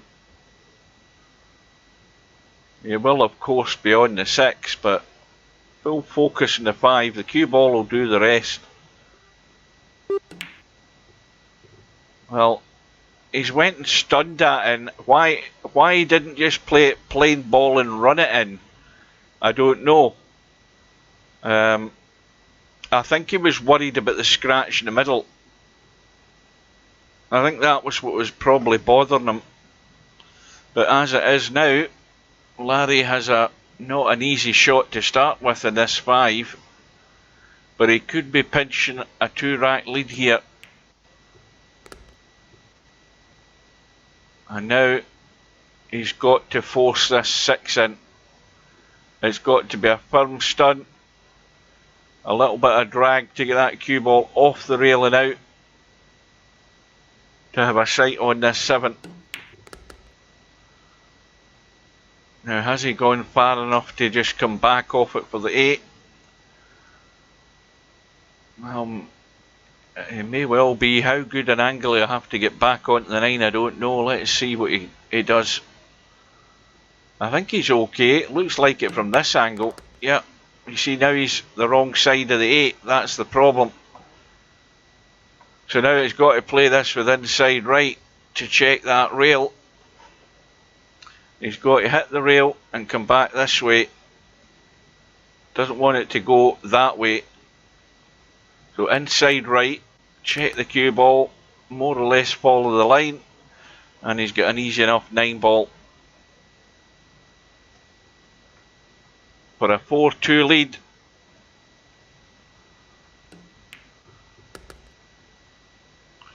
Well, this is where Larry wants the bonus of getting a ball and a shot to actually to give him the chance to stretch a lead. This is what you want. You You want that chance in the next rack. But again, with this rack money, you're not going to be guaranteed you're getting a ball in the break. And I think Stubbs very rapidly losing interest. He's getting bored. He's getting tired like me. He just wants to get it over, win or lose, I think, at the end of the day. Because we're 3 hours and 20 minutes into this, and we will certainly possibly have another 20 minutes of it before I get to bed. So the fatigue is setting in, and that 9 ball is going to be knocked in with a combo from the 5 ball, no doubt about that. Provided Larry can get off this 4 ball and get that cue ball out into the table. Now, does he want to try and do that? Because this is not easy. This 4 ball is fairly tight to the rail. It's not touching, but he's got to play this well to get this cue ball under control. Well, if that's what he's played, he hasn't run it far enough. Now, again, he can play... Well, he can play the cut onto the 9. He could possibly play a billiard, although it might be a bit... It looks a bit narrow to play a comfortable billiard. He could also play the reverse bank, so he's got a choice of what he does here. Looks as if he's lining up the combo. Yeah, it's a tall order when you're not looking down the line. And Stubb has another chance. And that 5 ball was still a very good reverse bank. But these players are, most of the time they're refusing them and trying the more difficult shot to keep the run going.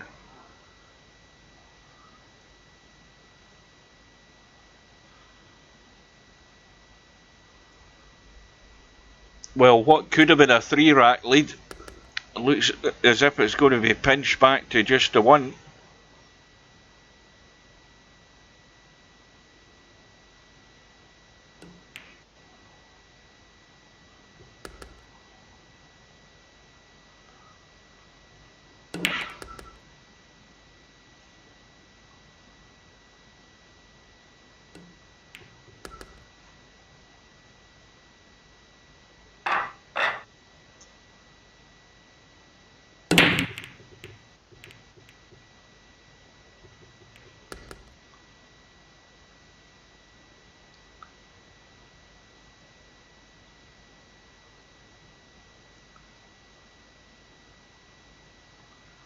Well, this time 3 ball in the break, and Stubb with no shot in the 1, but the push out. Again, I'd be more inclined to give this back, Larry. It's not easy to get safe, and Larry quite rightly giving it back to Stubb.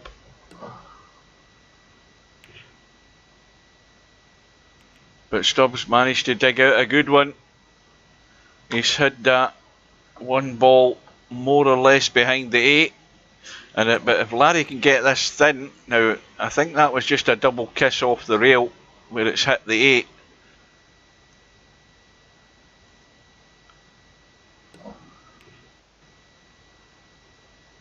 And now we're going to get a little bit of to and fro here. A little bit of tactics coming into it.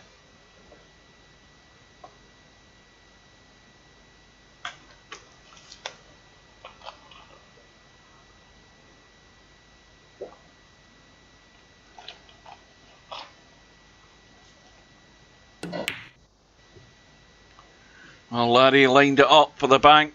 He's missed it, but he's probably got away with it unless Stubb wants to line up for this bottom left hand corner. Not easy.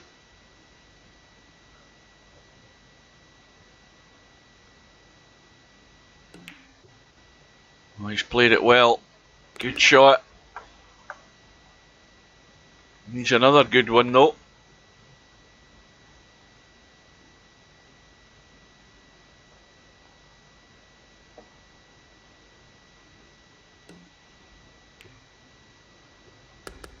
Well, that's going to now get him on the 4. Now, can he drag off that 4? What's the angle like from there? I think he can drag right into it and just play that 5 down past the 6. Oh, well, he's trying to just dolly it in and no more.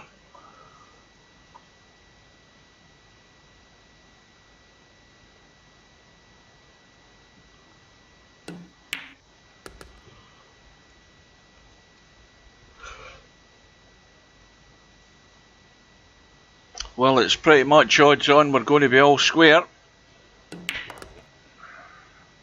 Could have been a 3-rack lead for Larry, but that's now dwindled away, that possibility, and we're going to be all level at 4 racks all, provided Stubb can come around behind this 8 ball. No, he's trying to check it to hold it again.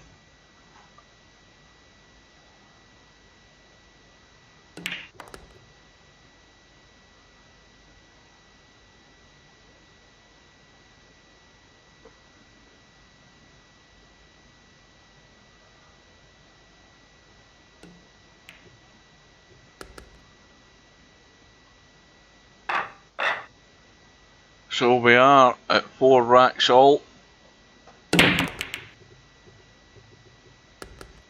Couple of balls in the break, and a shot in the 1 into the middle pocket, and a 2-8 combo to follow.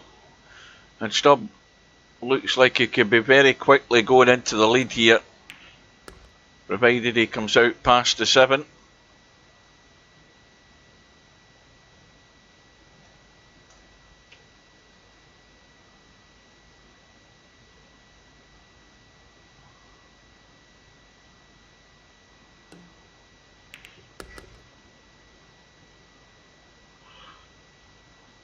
Well, this is important that he gets good on the 3. How does that look? That's not bad. Now he could drag the 3 in and draw down for the 6, or he could punch it in and come across and leave a higher cut on the narrower side of the 6, so he's got a choice. No, he's trying to come across to leave that angle, plenty of angle, to make the cut. And now right up into the middle of the table seems to be the order of the day here. The higher the better. It just means a straight roll in for the 7. And then likewise for the 9. So Stubb from 4-2 down is going to take the lead. The break and run out.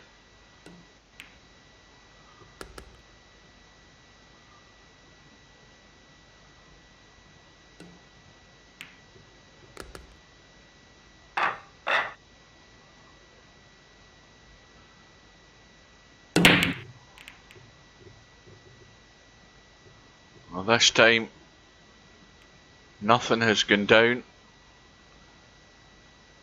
and also this time Larry comes to the table with no shot.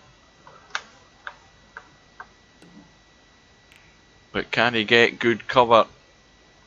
Yes, he can. But is Stubb going to get lucky again with the kick?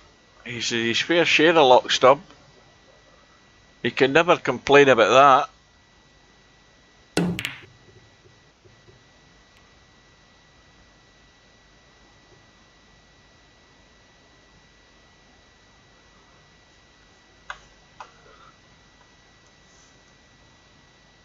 Well, it's an easy safety behind the 6 if Larry wants to push the 1 forward and just lock the cue ball up, but he's going for the cut down the rail. And he gets it. He's got a shot in the 2. Now the thing is though, can he get into the cue ball enough to miss that 4 and come across the table for the 3?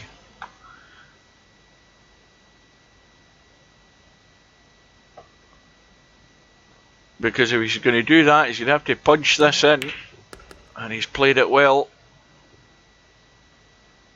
Now,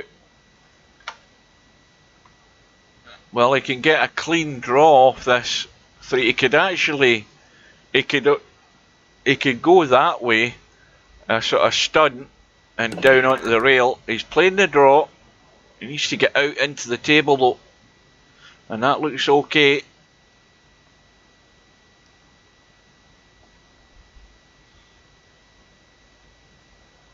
It's all about judging the pace here and not scratching in the bottom left hand corner.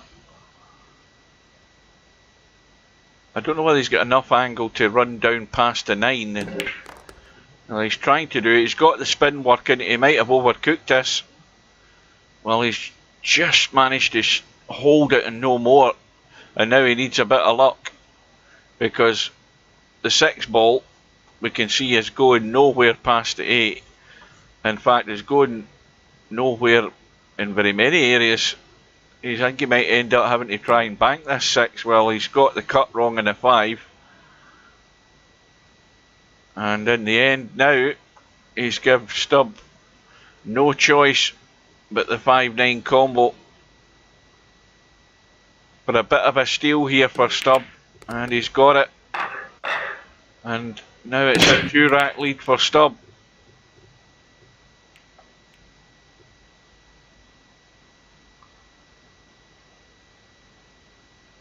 And Larry just falling out of shape again there, and paid the ultimate price. Gifted Stubb with that combo set up in the 9, and now there's a 2-rack gap.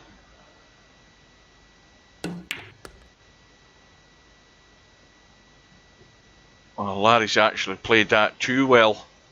I think he's gone too far into the corner. Yeah, he's blocked himself off. He got right into that 1 ball there.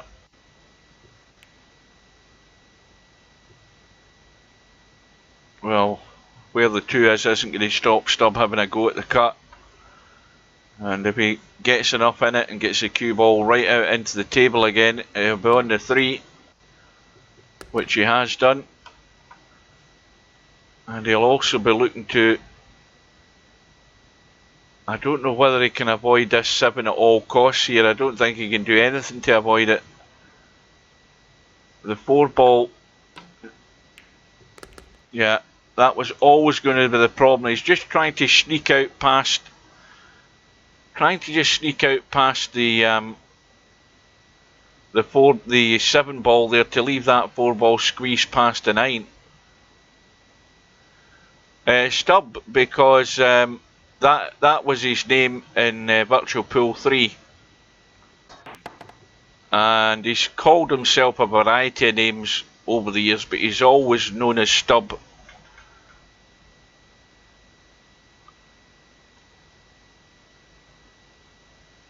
Well, I don't think Larry's got much of a choice. It's got to be the bank. Possible double bank, but may well get the clean bank on this. Oh, he's missed it, and that's a chance gone.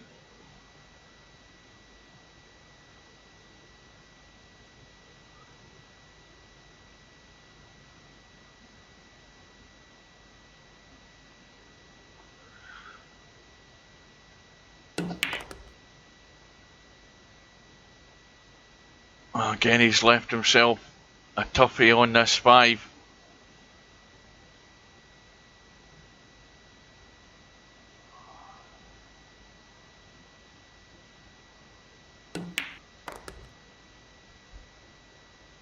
He gets it, and well, it's another one that's got away for Larry,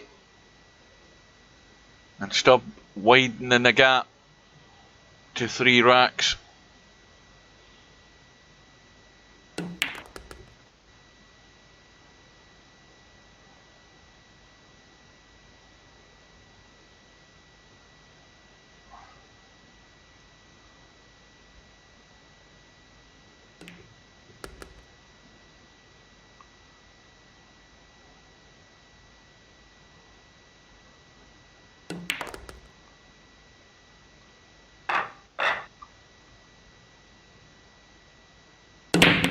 Well, we'll certainly have one match tomorrow night.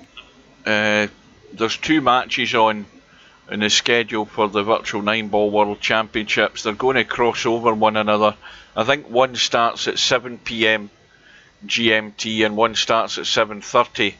So we'll certainly have one match, if not one and a bit of another match, depending how things go.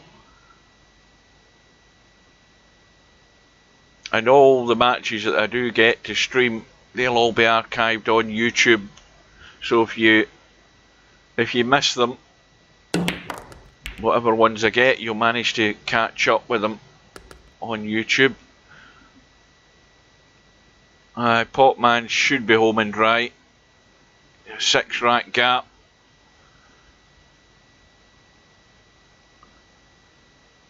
Amazing that he's got that with 12-foot arms.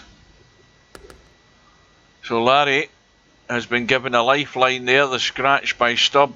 Can Larry take advantage of it though?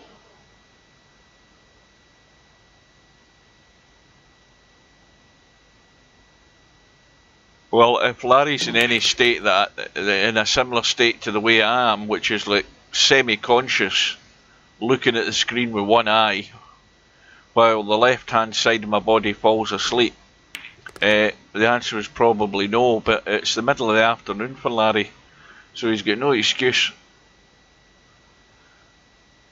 And of course the problem ball is going to be that 9-ball. It is not in a nice place. But he's got an easy ball to get good in the 9,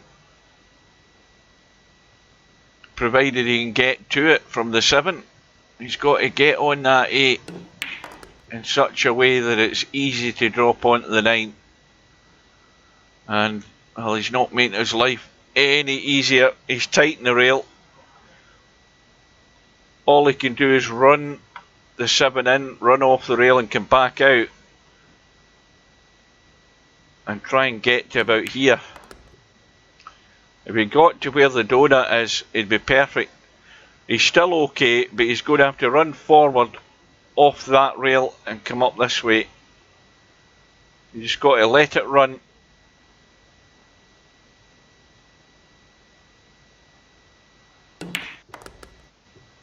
That'll do.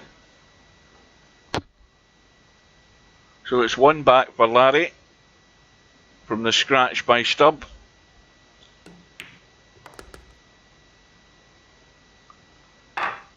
But if he's going to get himself right back into the match, this is where he does need a ball and a shot. He needs something to happen for him.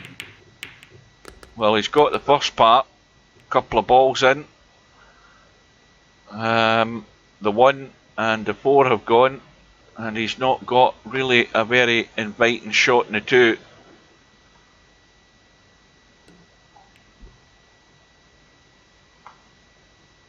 But he has found reasonable cover behind that 5 ball, although there's enough room for Stubb to jump over it.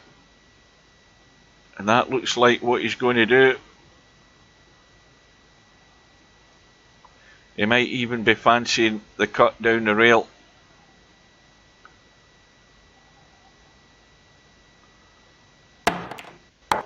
And Stubbs managed to jump off the table, and again it's another lifeline for Larry.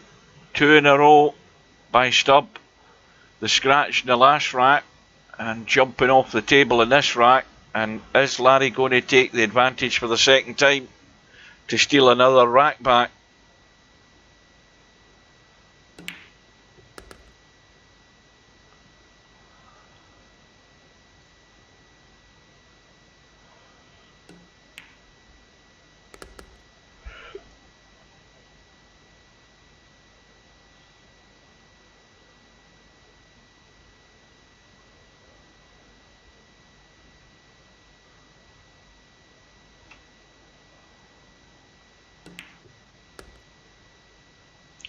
Now,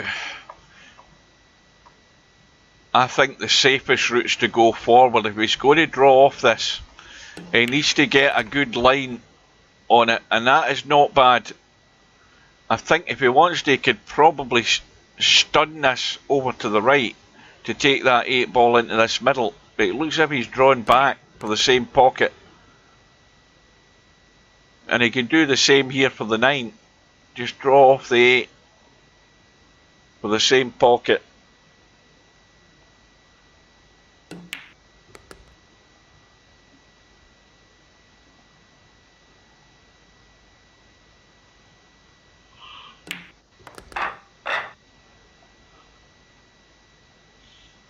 And you'll notice that the conversation's always one way with Stubb. He won't get anything out of Larry. But Larry's back to within 1 this time, and he's got the ball in the break. The 8 ball has gone. And he's got a shot in the 1, and he's going to run into that 2 ball, and again he needs a bit of luck here. Just to kick this 2 ball and hold it into play. Because this could end up going ugly very quickly here. Well, he's managed to miss the 2, but he's missed the 1 as well. Thinking about that, it probably would have been better to go full-blooded for the 1 and run into the 2 than trying to get cute. He's tried to get cute, and he's forgot the 1 ball, and he's blown his chance straight away, Larry. And Stubb can get down the left-hand side if he can get far enough. And he has done, and he's got a good angle to run the 3 and get back up for that 4 ball. And Larry's chance there has blown himself right out of the water. Where's Stubb going with this cue ball? Is he going to be off the knuckle? He's okay.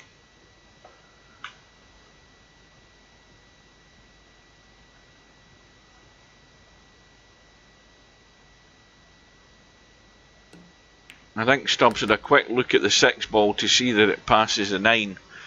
It looks fairly straightforward to me, just a roll through.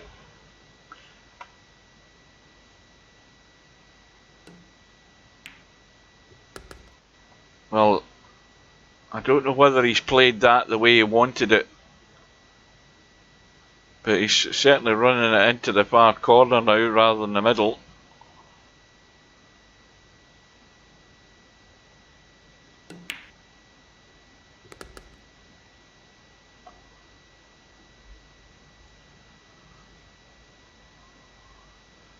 But this is another one that's got away for Larry after getting himself back into it.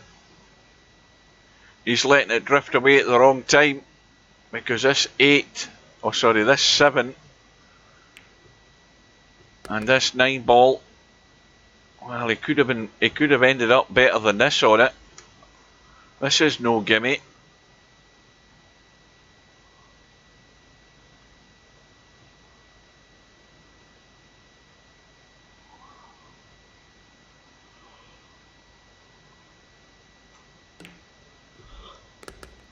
And it goes, and Stubb on the hill, just 1 away from this week's Friday night 9 ball. And we are 3 hours and 40 minutes into the tournament, and Stubbs got a couple of balls in the break, and he's on the 1. We've lost the 5 and the 6, and this match is over. It is most certainly over. Unless there's an almighty mistake by Stubb. He should be running out here.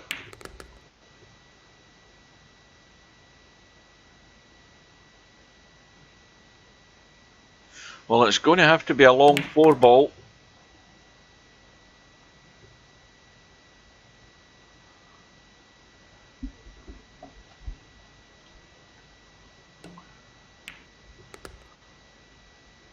Well, with that, and with Stubb going through the formalities, thanks for watching, guys.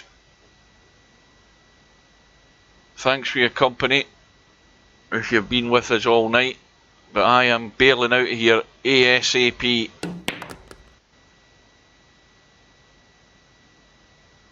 And I'll be back tomorrow night for one of the matches or something, whatever's on tomorrow night, about 7ish. And we'll see you then. So Stubb wins this week's Friday night 9 ball, beating Larry by 9 racks to 6. And I am heading up the wooden stairs to Bedfordshire. So I'll see you tonight, guys. Take care, stay safe, and I'll see you again soon.